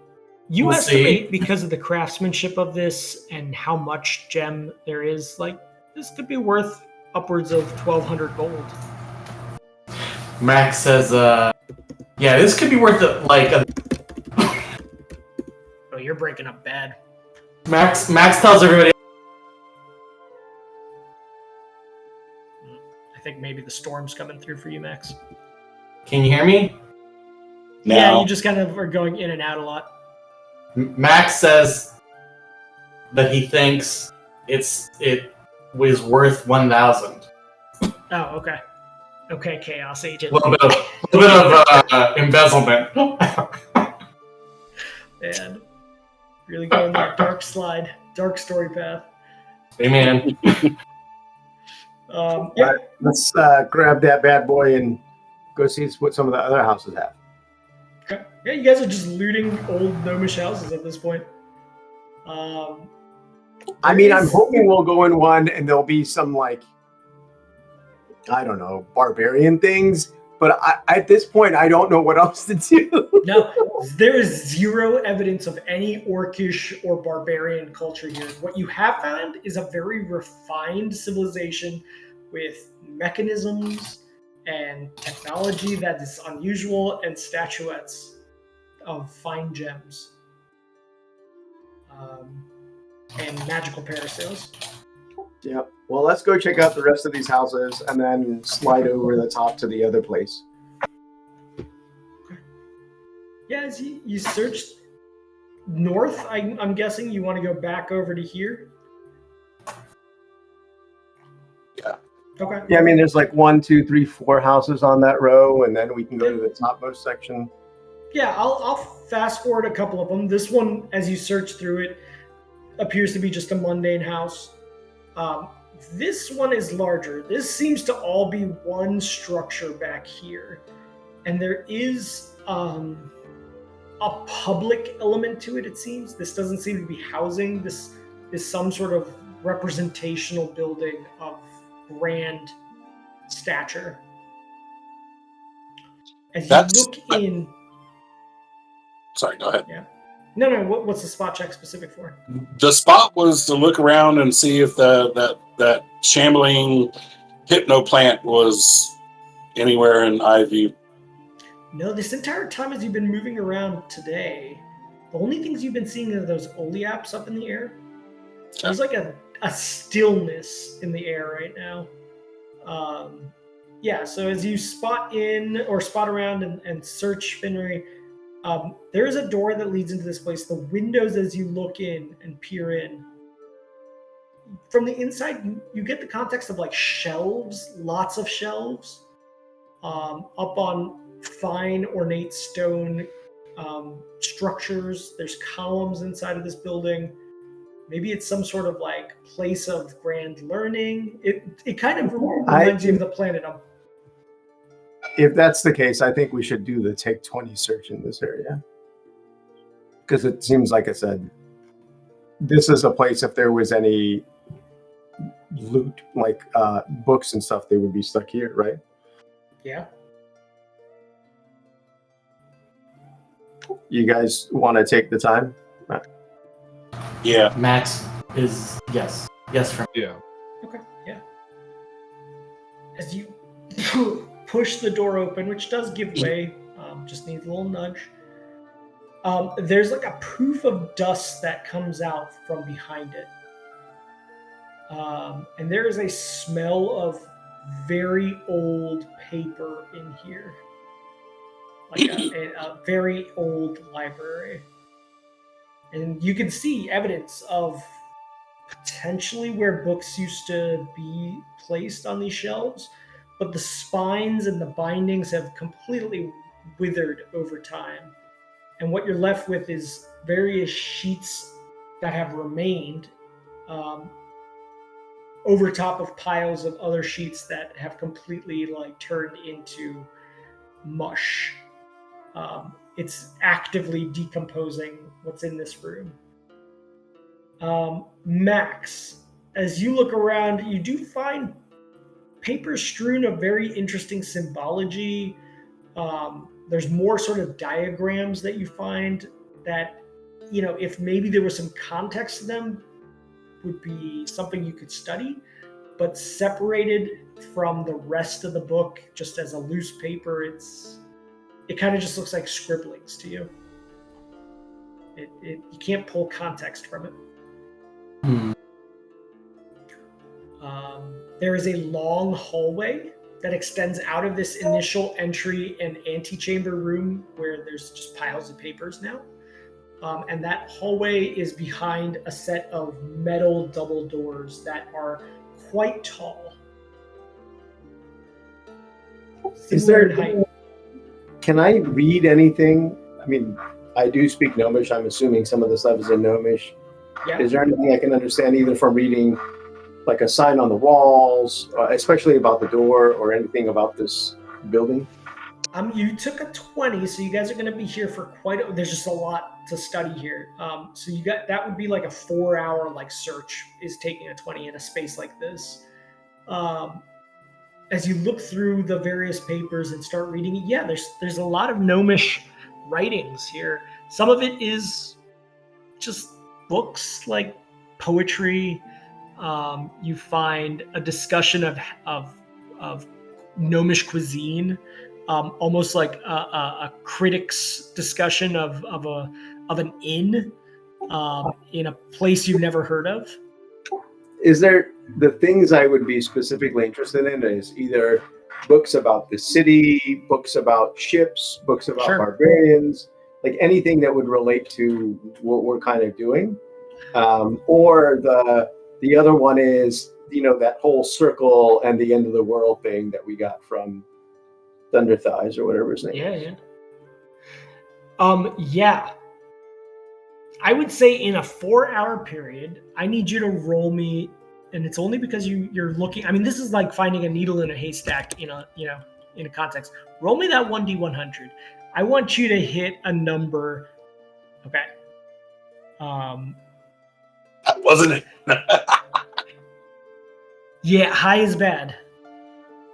With that, as you look through, it's like maddening. Like maybe if you had enough time here, maybe if you stayed here and really searched more than just a few hours through whatever's left here, you might be able to get answers. But just the sheer volume of paper that is here strewn about wildly, you're not finding any like answers to that. What There is it? are. Mhm. There I'm are. gonna say, is it organized at all in any ways, or is it because I feel like if it was a library, there would likely be a section of this whole building that actually has relevant information. I wouldn't be like, looking at every piece of paper. Yeah, I will say this much. You have, as you search through it, you sort of have gone through different sections of piles of crap that is laying about. And with your search checks that you've done, you have narrowed down 3 areas to this library of interest. There's an area that's discussing arcane experimentation. There is an area that is discussing the day-to-day politics and of gnomish life. That you just find like little snippets that almost are like the notes of some representational body, documenting like the day's judgments or laws or things like that.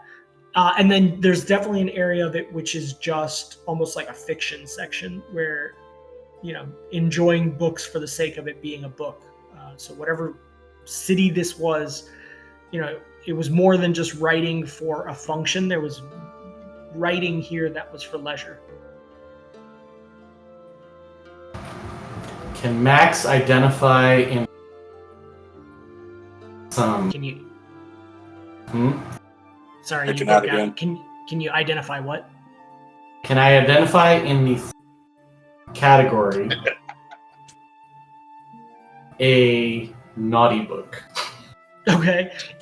In the fiction section, you kind of like start searching around, and no, there's no such books here. Oh man, no copies of the Lusty Argonian. No. Freaking rude gnomes. Definitely. Can you gather information? No, I mean, in this context, it's really all about searching, because... Yeah. Gather information is for, like... I mean, it's like for hitting the streets and, like, finding... Yeah. Charismatic. Yeah. So, I mean, with that, you guys can stay here and continue to search through it, and each time I will give you a chance to sort of narrow it down with 1d100. But it's chance whether or not you find something that would be interesting out of this thousands of pieces of paper that have busted apart from the seams. Hey, GM. Mm-hmm. I have a question. Yeah. So, like... I mean...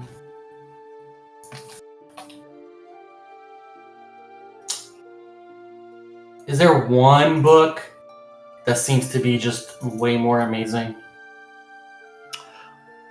With the check that Finry did, I will say that in the area of like the politics section, there's a series of like 8 or 9 pages that seem to be logs of the city that at least have stuck together, whatever was binding them, enough that it's not just like reading schizophrenic writings, right? Like if you read a book and then read another page of a book, that's kind of what you guys are seeing right now. But at least here it's like 8 pages together, which is better than the rest of the papers, at least. Okay. What would you consider to be quote-unquote You're breaking. I'll be right back. Sorry. I gotta take up my own. What would you consider as a valid conglomeration of matter that you would call quote unquote a boat?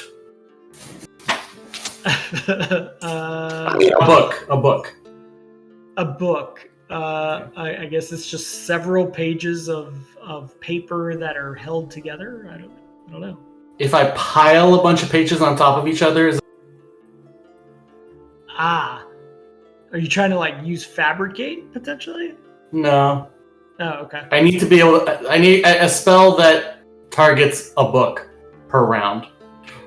Yeah, I would say potentially like loose papers are a book. Like a pile of paper. Them... Yeah. All right. So I'm going to make a bunch of piles, trying to like make during this period of time where we're doing searches, right? I just, as a academic, I can't help but like categorize things. So like as I'm going through the sheets, I'm like categorizing them, not really even like spending much time to actually read them. I'm just being like, these look similar, I'm going to throw these together, right? Sure.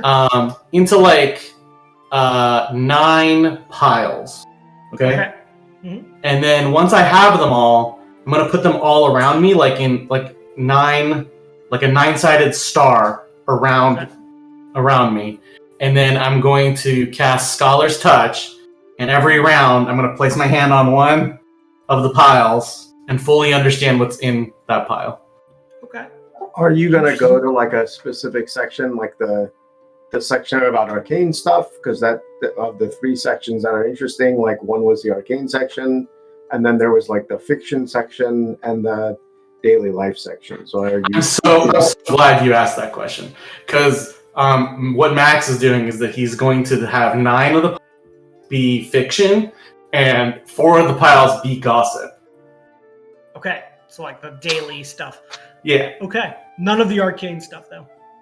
Well, I don't think Scholar's Touch can absorb the arcane stuff. No, it wouldn't. Yeah, it would. It's supposed to be like mundane stuff. Yeah. Okay.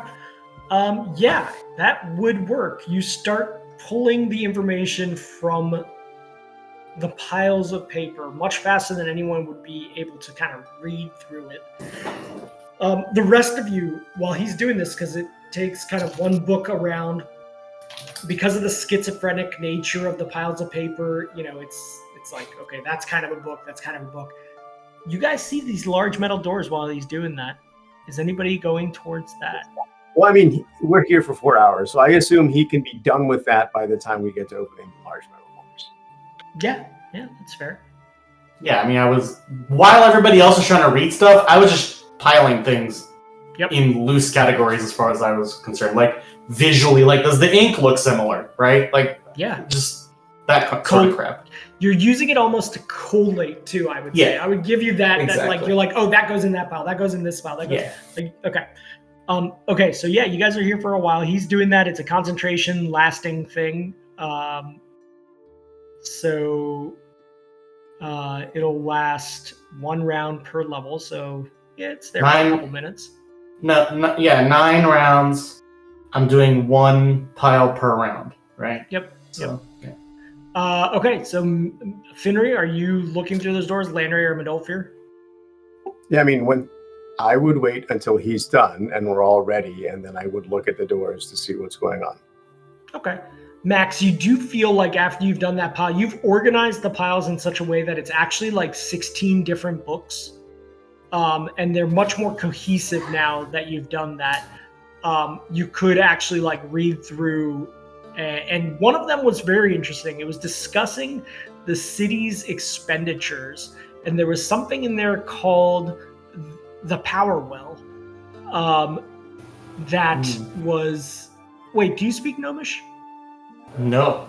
Oh, well, Finri, once you've pulled that together, would recognize, like, that word is... I do, however, have a scroll of comprehend languages that I could use, and it lasts a while. So I could cast that, and then it doesn't require concentration, I don't think. Finri was waiting for you to be done, so you could theoretically go, look at that. Oh, actually, you know what? In order to collate, you would have had to have done comprehend languages because you wouldn't have been able to do this without it. So, Yeah, so let me see how long. Anyways, you do get that. It lasts hours, so it's like, yeah. Okay. Yeah, you'll have to burn that in order to do this technique that you just did. Called it. They were tapping into hydroelectric power. Yeah, I'm throwing away. I'm reducing the number of my comprehend languages. Okay. So of note that you recognize is something about a large power drain that requires lots of water. Otherwise, it becomes too chaotic. Okay. The rest of you, seeing Max kind of creating his neat little piles, suddenly speaking Gnomish, I guess, to you, Finry, if he wanted to. No, I can't talk it. I can only comprehend it. Oh, okay. So Yeah. only if Finry speaks to you. Let's open the metal doors if they're in the back. I mean, Yeah. As you open the metal doors, there's a loud creak to them as they move. And they are quite tall. They're similar to the mausoleum building, 8 or 9 feet taller than any gnome could ever need. As they open up, you sense that there was something sort of blocking it opening, but that you were able to kind of shove it away as the door opened. It wasn't, it was easy enough to move it out of the way behind the door. Whatever it was. Could I get a circumstantial bonus or a geographic bonus to knowledge local about this place from now on? Yeah, maybe, depending on the context. Yeah. Yeah, about stuff that happened back then. Yeah, contextual, sure. Obviously. Yeah. I'll take that into consideration for sure. As you move the door through this door in the darkness, you see with your dark vision a hallway with stone shelves that look like bookshelves. Again, more piles of paper, but this hallway is elongated outward, and it goes into darkness at the end of your sort of dark vision. And whatever was blocking the doorway sort of was moved out of the way. But you do notice that there's like large plant roots that are like, I don't know, like 6-7 inches that are growing all around this doorway and from the walls and between the mortar joints of this room that you didn't see in the antechamber room that you just came from. Can I look at the nearby pieces of paper to see what they say? Sure. Yeah, I mean, you pick one up, read it in Gnomish. It's more political talk. You pick up one paper that says the readings of a law regarding the allowance of pet races of other races to be used by dominate monster. That's fine. It's not anything like that. No. Lanry and Medolfir, what are you guys doing as Finry picks up that paper and you guys are looking through these doors? Max, I guess, would be done as well. Just like weird roots everywhere in this room. Are they moving? You kind of stare at one for a while and you're like, I thought maybe it's like one of those times when you're like, did that just move? It didn't move enough for it to be obvious. Yeah, but we're underground. Yeah. There should not be any roots underground. It's not like there's a sun that the plant is getting nutrition from. So any plant down here is bad news. Max does the Nathan Fillion look, and he says, in his mind, he's like, roots are almost exclusive. They're weird to be in a cave. Can we tell the source of the roots? Oh, yeah. Lanner, as you look around, you're like, they seem to be emanating they're like narrowing as they get close to this door, and they seem to be coming from further down the hallway, of course, into the darkness that you can't see. Max. I guess, Max, you might still have dancing lights going. I don't know. No, dancing lights is. Down there. I'm Dancing thinking lights. about a brighter light source. One that plants don't like. A light source that plants don't like? I'm going to turn and look at him straight in the eye. Fire. Oh, yeah. Do you want me to fire crawl down the hallway? No, can we at least see is the plant alive? Can we like stab the root to see if it's like leaking? Okay, yeah. Does somebody want to stab it? I will stab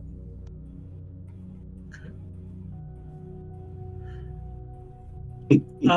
As you go, give me an attack roll with whatever weapon you're using. Let the chaos ensue.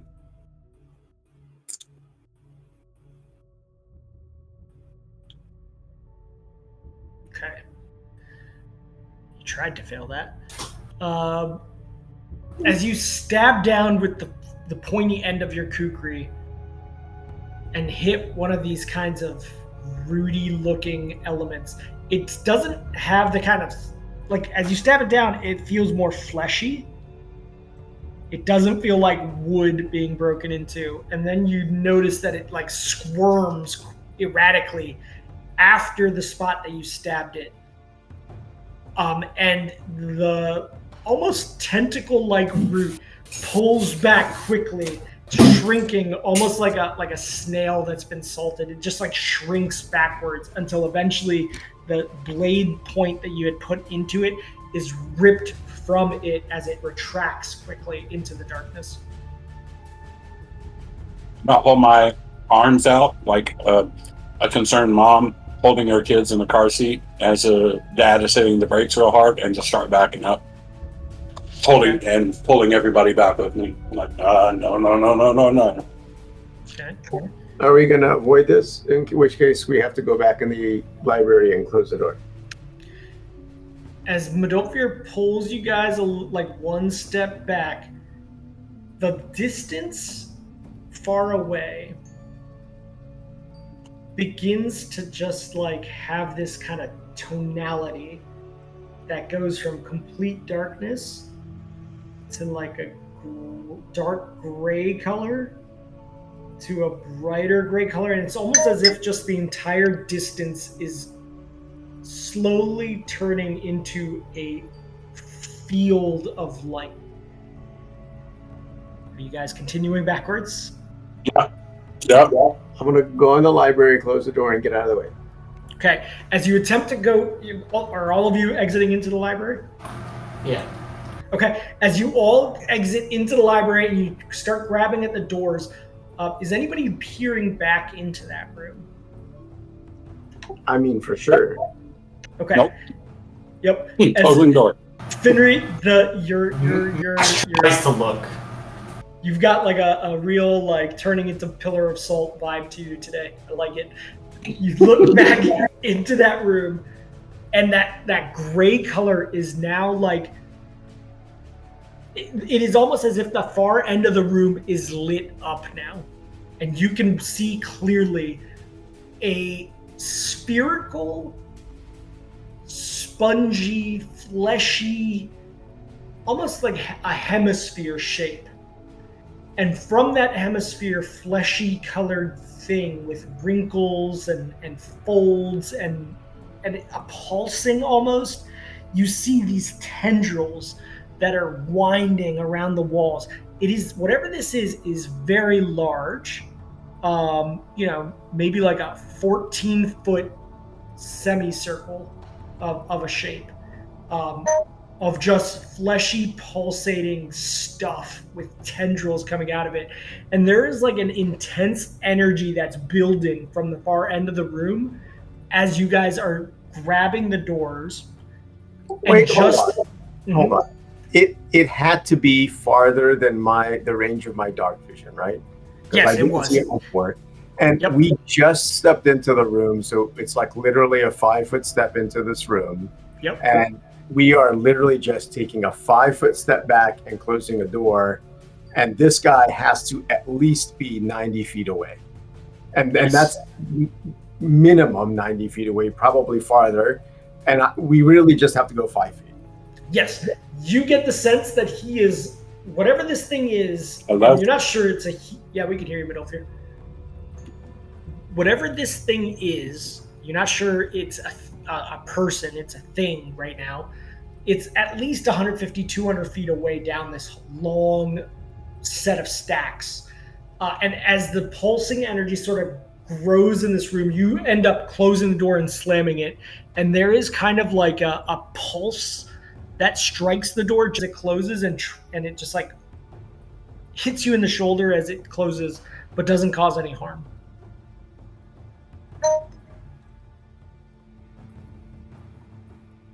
So we're gonna hang out in the library and wait for this thing. Yeah, what are you guys doing? I mean, you could have sworn it looked kind of like, I mean, you've killed before, you know what, and Midolfir's chopped off a head. It looked like a brain. A 15-foot brain.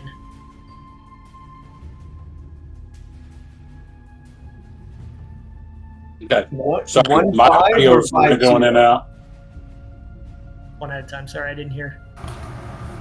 Go ahead. Go ahead, Finn. I just typed it. It's fine. Oh, yeah. All I was saying was my audio was going in and out. So I didn't hear. Are we out of the library with the door shut behind us, or is the door still open? The doors were shut behind you just as this kind of strange pulsing glow energy was filling up the room, almost like a volume filling up that room. You guys were able to get back out and close it. And Finri, as the only person looking back, saw the image of a 15-foot diameter, brainy-looking thing with tendrils. Oh, God. So Max wanted to look, but I guess he didn't have like, human, so he couldn't see it. Yeah, you suck at seeing in the dark and all these kinds of conditions. Okay. Yep. Does Finray explain what he saw? Yes. Can Max do a whatever the knowledge is for aberration? I Yeah, forget which yeah. one it is. It's dungeon aberration. Is it? Yeah. Mhm. Okay. I'll roll that. Okay, yeah. As Finry's describing this with the door now closed, Max, with your skill check forthcoming. This place is horrific. There's giant, enormous kaiju aberrations. There's a brain. What he's describing, you've heard of, talked about in lore in the Planetome before. It is maybe one of the most dangerous things one can ever come across. Luckily, they are extremely inaccessible normally. He just described an elder brain to you. Omid knew that. The doors are closed, but you're like, do elder brains move? You don't remember. With that check, you don't remember whether or not they are like mobile. But it's not great. You know that. You know that they are quite dangerous. What are you guys doing? I am going to run away. Okay. Yeah, we need to get the hell out of here. Okay. Yep. Just close the door, walk away. Can I fuse the door so that it's not openable? With like fabricate? Or with metal? Do you have like sheet metal or something? No, I think it would have to be fabricated. It's a pretty high level spell. But I also know that this is a big monster. Yeah. I don't know how long fabricate takes and whether you have to stand here. Oh, it's 1 round. Okay. Fabricate is 1 round, buddy. Yeah. Well, no, it's... Let me see. It's 1 round per 10 cubic feet. Yeah. Of material. So that would be fine. It'd be 1 round. Okay. Should I fuse this door, guys, before we run away? Yes. All right. I throw a 5th level spell slot at the problem. Yeah, I mean, yeah, you do not want to face whatever the fuck Finry just described. How do you fuse it? Just like pulling together whatever parts of loose metal and just creating like a set of bars behind it? So I'm not manipulating the door. I'm manipulating all of the stone around the door. Okay. So that basically it's pocketed inside of stone now. Gotcha. Yeah, you can. It's like it's not open. Like it's someone would have to break through stone. Yep. To open the door on both, like either direction. Noted. As you brick up that room, nobody go in that room. Yeah, you're successful in doing that. Are you continuing to get away from this place? Yeah. Go away. We have to check these houses quickly and then get to that other area because I'm not hanging out by that thing. Okay. You exit the library through the main doorway. Max, are you picking up all those papers that you collated earlier? No, I already read them. Oh, that's true. You know the knowledge of each of them already. That's fair. Okay. I'll give you out of session some info that might help you, but also you have a contextual benefit in any of those kinds of checks now. Yay. Yeah, the rest of these, a couple more of these are mundane houses, Finry.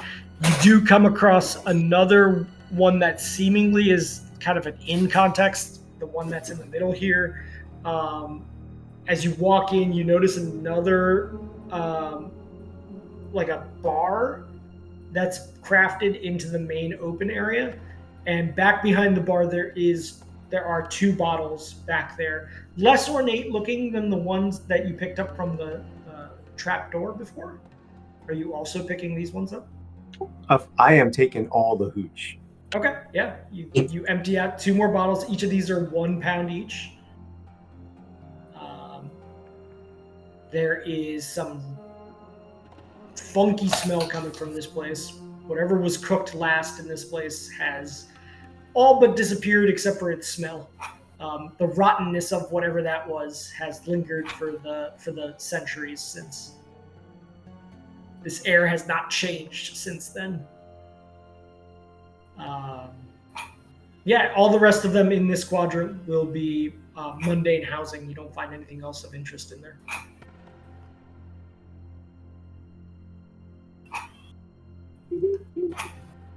You do feel like you've been in every structure that you've seen, at least, on this central island.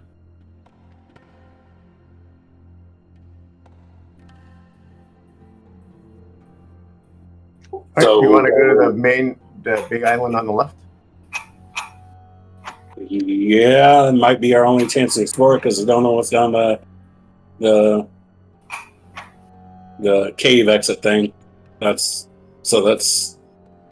I think our 2 objectives, right? See what's up with the airstrip there, so to speak. Okay. I mean, I'm just here to get you to not kill people when you get mad. That's the only objective I have.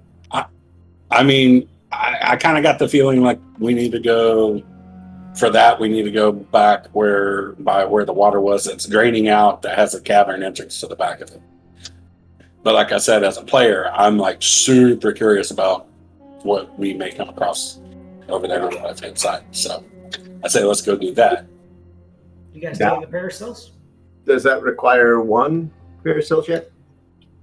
No. Yes, 1 to get over to that area, but 1 from each group, obviously. Okay, there's Finnery's. Okay, both of those are successful. As you take off, are you going straight across to there? I figure it's the closest place. Okay. You see up high, you have to fly upward, and then you start cresting over. You see 2 structures ahead of you. And as you are like coming up and then starting to flatten out and head towards them, something strange happens. You strike something in mid-air that blocks your way. It is whatever you strike is invisible. And as you hit it, something odd happens to your parasail. You hit this like wall of invisible force, which hurts by itself. It doesn't cause any damage, but like it suddenly jars you and stops you.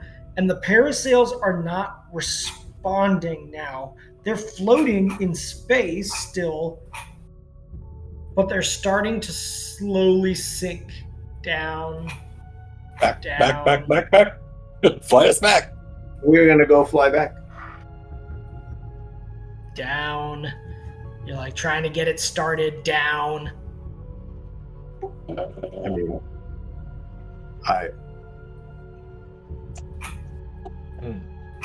Both of the parasail groups now, Max, Adolfo, you're watching as Landry and Finry are like trying to get the parasails going and do the magical thing. They are not responding, and you're just sinking like 10 feet. Like, okay, so how far between where we're at right now and where like the edge of this is? Like, how much distance? How high? You guys rose about 150 feet. I mean, is this gently moving? Is this like gently settling, or are we like plummeting? No, it's almost like a little feather falling, back and forth swaying, but falling about 10 feet around. Max, you get the sense that something has like disrupted the magic, not dispelled the magic, but disrupted the magic of these parasails momentarily as you guys are. Right. So I'm trying to determine if this. I've now seen an effect, and I'm trying to tie it back to possibly a spell that is causing this effect. Yeah. I would say that what's for sure, you felt like there was a wall of force ahead of you that you struck. And what has knocked this magic capability out of these parasails, it's not anything that you've seen before, other than the fact that like it has similar characteristics to dispel magic, but it seems to only be. It's like it's been stunned. It's just not operating anymore. It's still magical. Whatever's happening, it's just like you can't use the thing right now. Is it okay? So so 28 would be any spell, whether I know it or not. Yeah, that's fair. Of level, it's a spell that's already in place and in effect would be 20 plus. So an 8th level. Let's see with an 8th level. Okay. It seems to be some sort of turmoil spell. You are aware of these, even though they come out of abjuration magic, and that's kind of a problem, but you know of them, so that's fine. It is some sort of turmoil spell that is causing the magical effect to dampen, rather than dispelling. So it's like erratically affecting the arcana behind these parasails. Okay. It seems to be because you are so close to whatever this barrier is that has just stopped you. As you guys continue to float down 10 more feet. So I think this is an arcane spell effect. Yes. What were you asking, Finner? No, it was Adolfo. What's below us? I know it's a chasm, but like, do we see any kind of depth to it? Like, is there rocky outcroppings? There is rocky slopes that you will eventually come down onto, about 120 feet down, which will be lower than the central island where you took off. at this point, because you have fallen now 6 or 7 rounds of these parasails not doing anything. Are they? Sorry. Go ahead. Sorry. Go ahead, Matt or Fenrir. Can we push off from the wall of force? Like, can we like literally kick her? Yeah, you could definitely try. Give me a strength check. Here, I got Whoever is it. kicking off. Well, does the pilot have to be the person, or No, anybody that's holding on to this thing. Okay. Medolfir, as you put your feet up and like lean against the parasail and press, you feel the barrier wall that stopped you, and you are able to push off, and almost like boogie boarding with this parasail, now forcing Finry's hand, who's not able to like adjust anything. Just the sheer force of you pushing off is floating sort of further away from this wall, as the parasail is still falling 10 feet every round, but it's now going like 5 or 10 feet listing towards the edge of the city that you came from. Lanray, you also achieved this same feat. You've pushed off, and you guys are now kind of going at an angle, 45 degrees basically, 10 feet towards the right for every 10 feet that you're falling. Continuing to fall. Now you're just like out in the open, and it's still as the thing has not come back alive yet. After 7 rounds, your parasails are just dropping now 70 feet. does the kind of judge the angle? Are we going to be able, or if we continue our current trajectory, are we going to hit the edge of the wall before we're lower than the edge of the wall? No, you're going to be lower than the edge of the wall as you look it over. You're like, oh, okay, we're going into that chasm at this rate. Guys, we got to do something. We're not going to make it. I mean, we're going down. There's nothing we can do until these things come back up. We're going down. You can probably bamf up there if you wanted to, but I'm going down. 80 feet. Where you go, I go. What was that, Landry? Sorry. Does anybody have rope? Does anybody? I mean, we have. Yeah, I mean, we have ropes in our backs. We've used them before, so. But. Ooh. Okay. How far away from the edge of this upper area, like, will we be when we're, let's say, 30 foot higher than it? Like, you'll still be about 45, 50 feet off. You're like close, like coming down at this 45-degree angle. You'll be close, but you'll be, So when they're even, when the parasails are even with the height of it, how close will it be? Even with it, it'll be like 20, 25 feet away from the ledge. All right.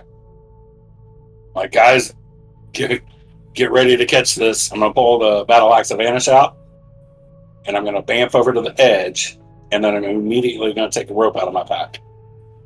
Okay. And then I'm basically going to be like lifeguarding, throwing a rope out, and with the aim of them grabbing it, right? Which one are you throwing it to? Because there's 2 different parasails. Is one of them lower than the other? No, you guys hit the wall pretty efficiently at the exact same time. I'm hoping I'm going to be able to do this then quick enough to get Finry in and then throw the rope back out for Max and Landry. Okay, noted. So when they get low enough to where I think there's enough rope to reach Finry, mm-hmm. I'm going to throw it. I'm going to win it either way. Okay. You bamf away. Max, Landry, are you two doing anything while Medolfir bamfs off to that edge?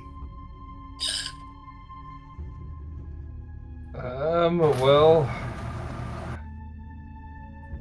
would I have enough time to take the rope, tie it to an arrow, shoot the arrow at like what I perceive to be a solid piece of wood while Max is holding the rope?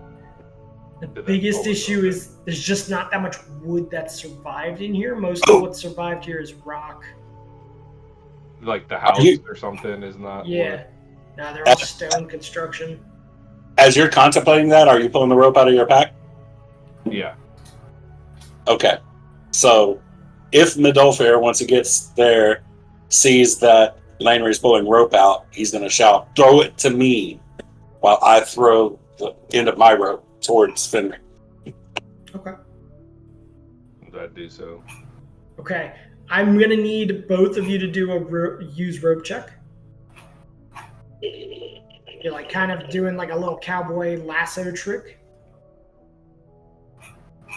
Come on, roll high, roll high, roll high. Okay, the good news for Lanry is, Lanry, all you need to do is get your end of the rope onto the edge. Whereas Midolfir, you're trying to hit a very small target of Finry. I nat 20'd that shit, bro. Yes, you did. Not that it matters on a skill check. Now, Finry, as the person who's trying to catch this, I need a sleight of hand check that's going to be a... with that check, you need to basically get a 15 or higher on a sleight of hand to be able to catch that rope. He's very accurately thrown it towards you. Okay, yeah, okay. You have a plus 17. You grab the rope, and as you do, you feel it start to tighten as you're drifting lower and lower. Everybody is now at about 10 rounds in. You guys have fallen down about 100, more than 10 rounds in now. You've fallen about 120 feet at this point, and you're just about to be level with the edge of this. Okay, you have a hold of it. I'm going to reach down and pick up the edge of the rope that Lanry threw. Okay. And then I'm going to start pulling them, backing up, one in each hand. Okay. I'm going to rage too. Noted. Go ahead and rage. Max, what are you doing as Lanry's still holding on to the other end of that rope? You are holding on to nothing. Are you grabbing onto Lanry? Well, so here's my thought, GM. Just check me if I'm wrong. My thought is like they're like on the carpets. If they were to I get it. Stay stationary on the carpets while I pull them, it's going to pull the carpets. You're right? kind of being they're being towed towards the shore a little bit faster now. I get it. Okay. Here's what Max does, GM. Max, kind of like as Leia, down the leg of Lanry, and then he, with the other hand, he's holding onto the carpet. Okay, your Return of the Jediing.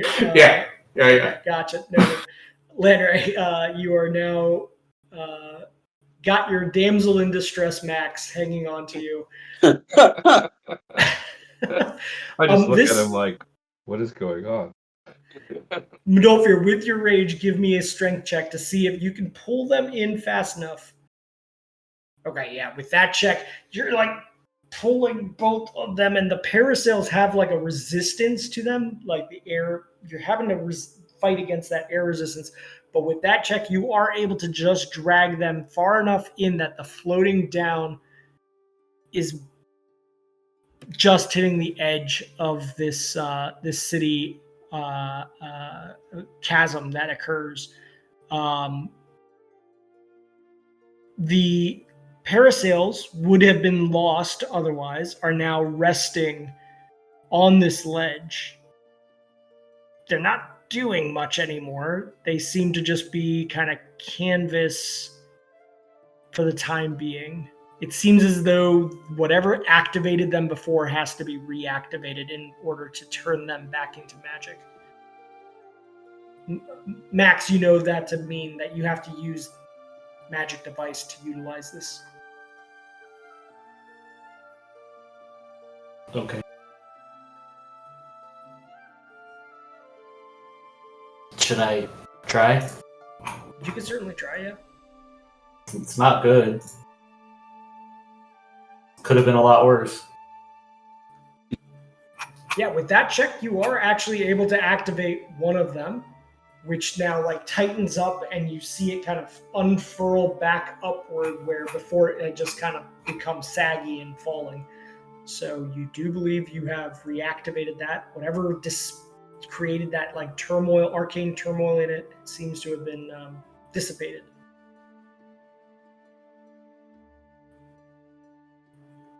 If you want to do the other one, you'd have to get a DC of 12. But are we back on the ground? You are. You guys are safe on the ground. Oh, okay, yeah. So then I go and try to go activate the other one too. Okay. Yeah. Both of them are reactivated. Whatever occurred sort of like stunned it out of its activated mode. You do return it. There is a wall of force out ahead of you. How long and how high? Unclear. I recommend we don't do that again.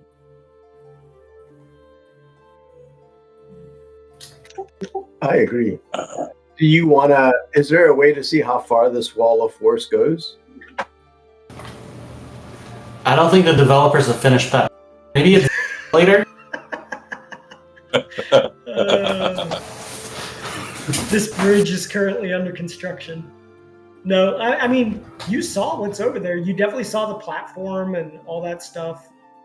There is some sort of... Yeah, that's how they should pay for the DLC, man. Yeah. You gotta go see it. The only other thing I would suggest is if we can't go to where those houses are, we can try to go to the other end. Or there seems to be like a gap like here. Yeah. To your point, is there any way that you guys would like to test whether that wall of force is still in play? The chasm distance is like a couple 100 feet between. I could definitely try to shoot an arrow if that would work. Okay. Yeah, I mean, if we went to the south to where that little bridge area is, and then it's like a chasm, so we can probably just go straight up, and then he can try to shoot. And if it goes through, we'll know there's no wall of force, right? Mm-hmm. Yeah, that would potentially work. That's also assuming we don't roll a shitty skill check every 100 feet. That's also true. You're going to have to do that while maintaining control, and also Landray can't shoot that arrow while controlling the thing, so Max will have to be the one that's piloting. No. My recommendation was go walk to the southern end of this middle area, fly over, and then shoot the arrow when we're over down here. I gotcha. So that you're not doing it. If we're here, we're not in that middle area. Sure. Yeah, you guys could take the long way back on foot. And then I was going to say that way, like there's just a wall we could theoretically climb up. So even if we did float down, it wouldn't be that big of a problem. Mm-hmm. Sure. Are you guys going to cross the chasm as you showed by using the parasails, or are you going to take the bridge and walk all the way around, et cetera, et cetera? I mean, we can fly over this one little section that we flew. Yeah. Go ahead and roll me the necessary dex checks. Okay, yeah, that'll be fine. Landray? Yeah, I mean, second captain. How big is the actual chasm? Because I mean, I think I have decent range on my arrows, right? Yeah, I mean, just kind of drawing a straight line down from where you guys struck it before, it would definitely be in your arrow's flight distance, maybe like 300 feet, which I believe is it's a couple of range increments, but you're just trying to hit the side of a barn door, so it's pretty freaking big. Right.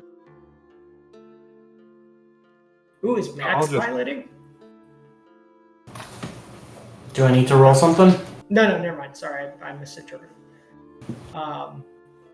Yeah, Landry, what were you gonna say?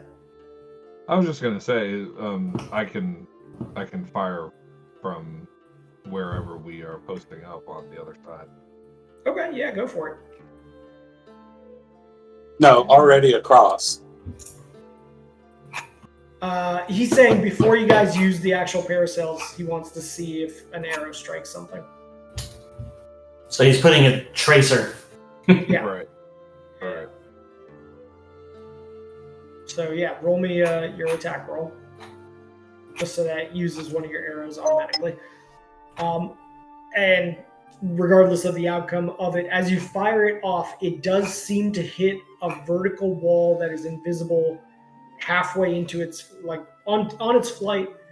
It should have gone further, and it just suddenly stops, and you see the arrow snapped in half from whatever it hit, falling and then hitting down below. I mean, you have pretty decent low light vision, and these conditions are low light right here, so you see pretty well what happened.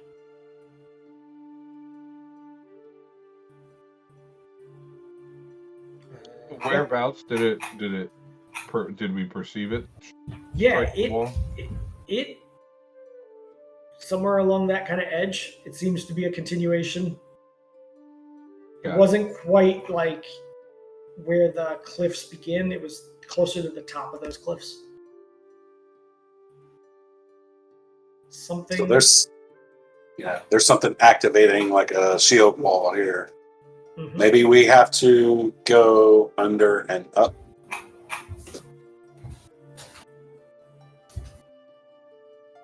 I mean, I feel like we've been all over this town in the middle area, and whatever we did by turning the power off, that didn't turn this off either. So Yeah, but that may be like later construction beyond when the city was constructed, right? So not necessarily gnomish work. Max, you do know that there are various spells that could potentially work around a wall of force. Absent of that wall of force, if it was made into a permanency spell, is not able to be knocked down. I mean, I don't have any of those spells, I don't think. Like, I don't have Disintegrate, I don't have a Rod Cancellation, or Sphere of Annihilation, or Mage's Disjunction. Yeah. I mean, I think this is a hard stop for us. I don't think there's a way for us to get through Well, this. there's the back cavern entrance that we may be more accessible to us now that water's draining out of it. And that's kind of where Medolfir's mind thinks he needs to go, and we've explored, I think, all we can explore except for that. Yeah, well, let's go see what happened when the water emptied, and keeping our eye out for a giant brain. Hey, GM. Mm-hmm. That daily wisdom thing that Medolfir did, was that a wisdom check or was it a will save? It's a wisdom check. Okay. He's meditating on this path. Yep. Yeah, you guys can pretty much fly right through that chasm if you want. There is that stepwell water. There's still water in that sort of water body that you guys came across before, but much lower than it used to be. There's no signs of anything as you approach trying to target you. You guys jumping on the parasails and just flying straight for that opening?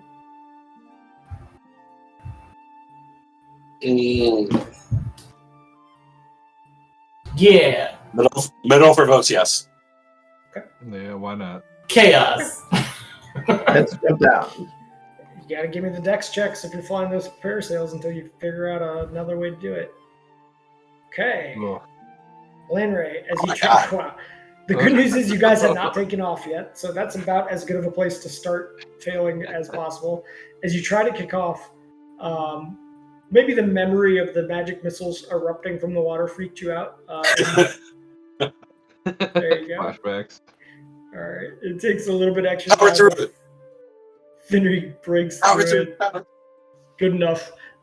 You guys are able to kick off and start making your way 100, 200 feet in through that chasm without being interrupted by anything firing off. Whatever this water movement has done maybe dragged what beings were in the water with it. And you enter into a cave system that has a different ceiling than the rest of this city had. Above you now is tunnelways that are only about 30 or 40 feet high, and you guys are flying about 15 or 20 feet off the water in order to kind of fit through the chasm as you first come through. But it opens up about 20 more feet above your heads, and there are various walkways on each side. It is a long water body that continues downward 200, 300 feet towards the south. But you are definitely in some sort of new tunnel system in here. There's also sounds occurring around you. The sounds of grinding material against stone.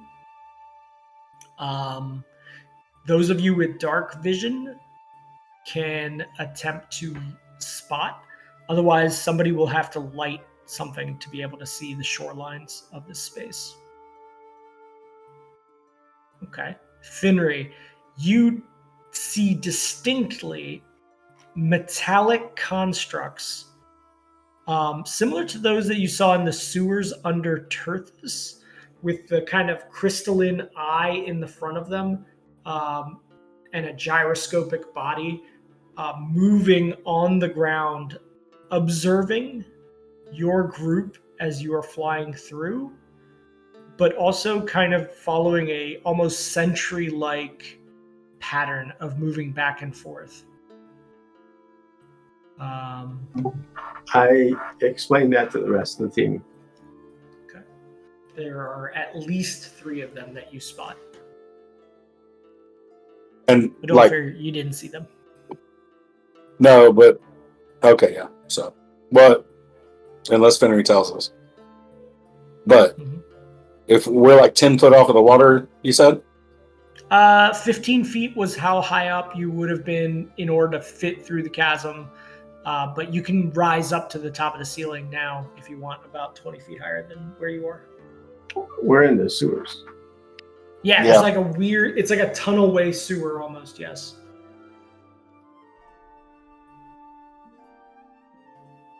There are constructs surveilling the edges of this, just back and forth in a sentry-like motion.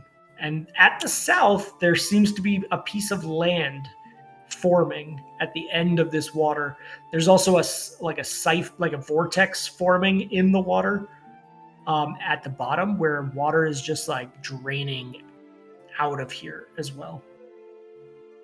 But the sentries are not, well, I guess Fenry would have to let us know, but I guess if he tells us about the sentries, my question would be, do they appear to be like setting up to be hostile? They definitely have turned their bodies at the same time as they start to perceive the group coming through, and their sort of crystalline eye is tracking the 3 of them that you see, Fenry. They're tracking your movement, progressing southward on these parasails. Unless you are coming to a full stop. Are you coming to a full stop or just continuing southward? I think we need to. I'm going to try to continue to maneuver towards that land. Okay. Landray, you too? Yeah, I'll follow after seeing Finray. Give me the dex check. It will take 1 more to get over to that land. See if you guys fail midair here. Okay, Landray, you are successful in moving forward, but as you look back, once again, Finray is stumbling. It's not a catastrophic failure, but he's like just trying to get it to go forward, and whatever he does leaning-wise is not working. Okay, Finray, you are able to take back control, but now as you notice, the constructs have moved in a way that they are closest to where you kind of stalled out. And they are...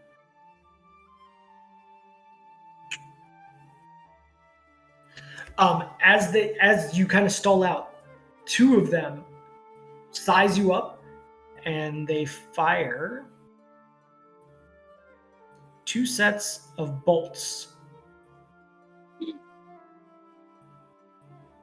from each.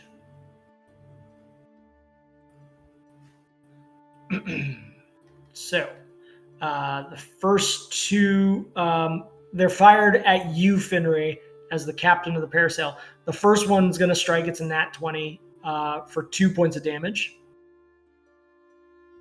The second one strikes again, but does the 15 confirm? No, my AC is 18. Okay. So it still strikes you for 4 more points of damage, and then the 18 strikes you for 9 points of damage. Are these guys Lanray, close you enough look now back. I can see? Yeah, they are. They're about 45 feet away, squared up with your parasail specifically. Lanray is up ahead. So they've initiated They have. fireball. Okay. You look back, Max, and they are definitely in range. Now, they are on... 2 of them are on one side, and 1 is on the other side of this waterway. So they're not... The 2 that are grouped up were the ones that were firing on Lanray and Finry. Finry and Medolfir. I made my next, because the only thing I wanted to do was to keep flying, so I made my next dex check, right? So Yep, you did. I'm You're out now of there. flying. I'm by the land, by Lanray. Yes. Oh, then I'm not doing a fireball. Okay. You pull back as you see Finry. He takes those bolts into his torso, but continues on controlling the parasail until you all do make it away from the constructs far enough that they are not shooting bolts. Doesn't seem like the bolts might reach you at the distance that you've traveled. And you come to kind of a backwater landing at the far southern side where the platforms that those constructs roll back and forth in their sentry manner cannot reach. It is a lower piece of land in this waterway that otherwise would not have been visible if the water had been at a higher level. You can see the dampness on the cliffs adjacent to this bit of land that's now appeared. And the other thing that you both see, still floating, or all 4 of you see, still floating on your parasails just off the land here, is a massive iron vault. Circular, with a circular pattern at its center. And these massive statues. There's 2 massive stone statues on either side of the vault. What do they resemble? The statues resemble... they're crude. They don't have any facial features at all. They don't appear to be statues that have held up well over time. So maybe erosion from the water that was higher just a moment ago could potentially be the problem here. Whatever features have kind of been dulled by that potentially. But humanoid?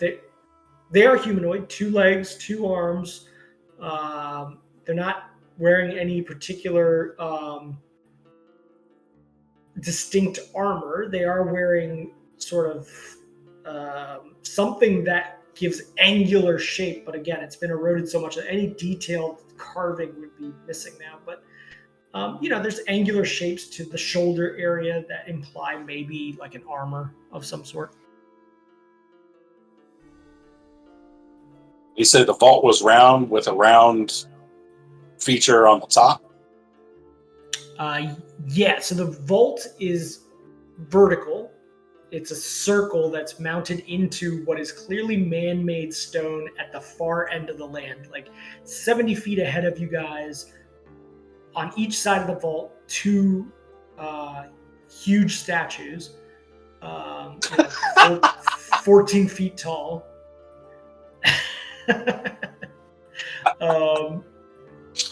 Yeah, and the vault seems to be made out of just like this immaculate, polished steel. Is there any writing anywhere? You're so far away, you'd have to approach it to see any writing. Oh, I thought we were right up on it. But yeah, let's go to the vault. You're about 70 feet away. Yeah. But it's connected on the land that we landed on? Yes, it where the land is formed used to be submerged. It's clearly the water has gone down, and now this vault is visible because the water's gone. So yes, it is on the land. Oh, okay. I'm gonna fly like 5 feet off the ground all the way there because I don't want to get my feet wet. Sure. Same with you, Lenry? Yeah, I would agree. Okay. Sure. Now you Nailed get it. the 20. Okay, yeah. Both of you are very successful veterans of flying this. As you approach the vault, floating 5 feet off, you see that this vault has a dial at the center of it, Finry. And there are... hold 1 second. Probably wrap up session pretty soon here, but there are...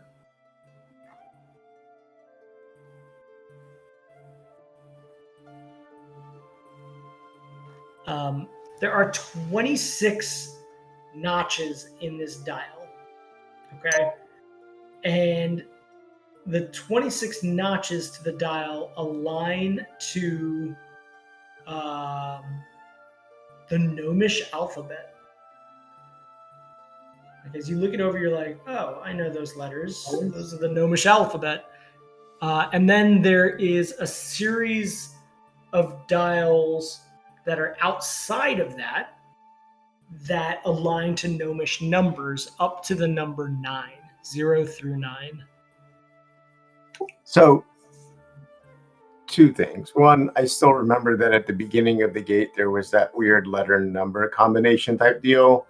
And then second, if that doesn't work, I don't want to think through this. I just want to roll my open lock check, because I think unless this is something that I can't open with a lock, I could try to pick this lock or open this lock, right? Just because it's a dial doesn't prevent me from doing that if the letter number combo thing doesn't work. Yeah, potentially. So you guys transcribed a bunch of letters and numbers previously. Not 26 of them, though.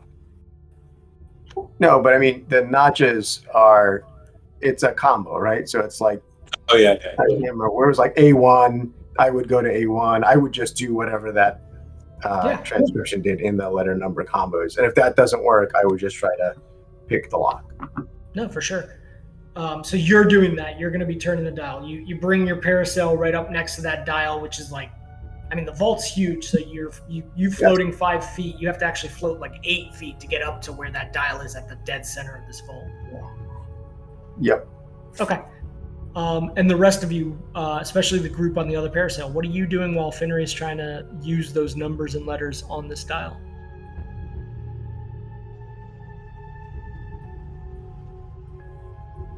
Floating tea party? Yeah. Taking a sip of water skin. Yeah, and I mean, just keeping lookout for anything unusual. As he's dialing, you hear the various like clicking sounds of metal movement as he's turning it to align the various numbers and letters from what you guys transcribed. Linray, you spot, before anyone else, looking over while floating on your parasail, the statue to your right. Oh, shit.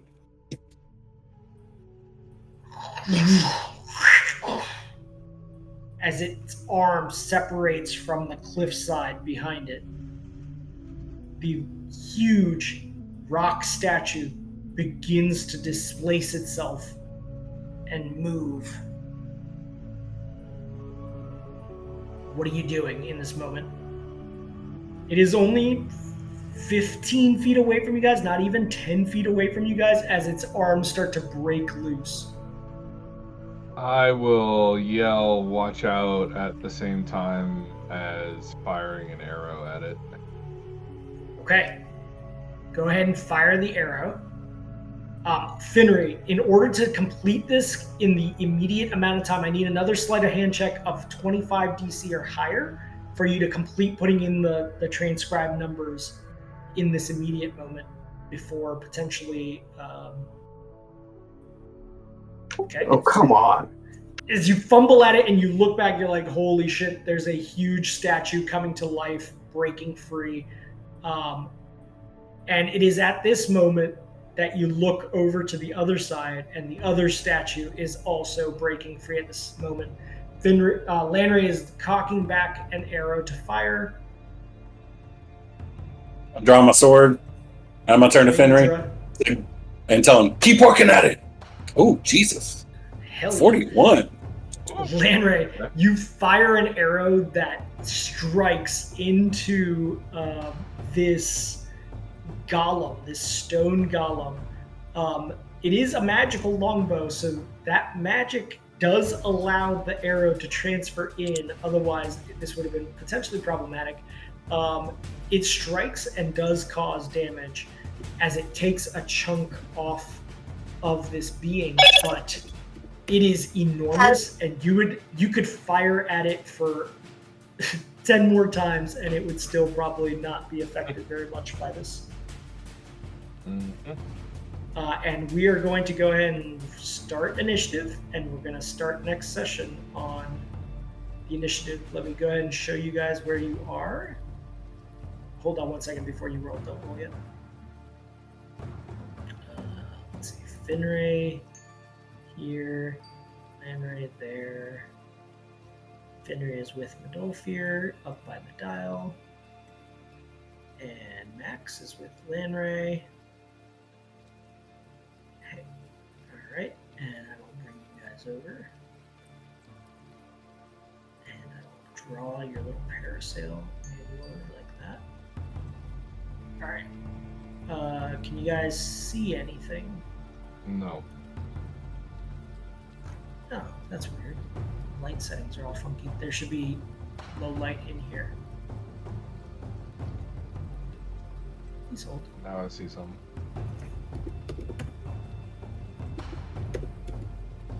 Okay. So. Oh, was there a grate on top of this thing? On top of. Like, could we have looked in through the bars? No, yeah. It's not like a grate. That seems to be some sort of large metal panel at the top of it. It's not see-through. Okay. So, go ahead and roll initiative. These two giant stone golems are going to be your problem next session.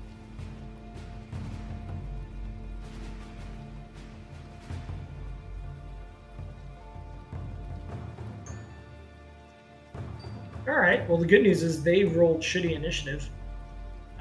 So, next session, two giant golems, this massive vault door that Fenrir is floating up and trying to open up. And we'll see what happens then. It's very interesting. You guys lowered that pump so quickly. I was like, man, I don't know if they'll ever really figure this out, but it'll be interesting. That was definitely the critical part. The water level has a function here. So you guys did pretty good at figuring that out by touching the levers randomly. I mean, we had to pull the lever, you know. You did. All right, guys. Have a good rest of your weekend. Have a good Father's Day weekend. And we'll talk next session.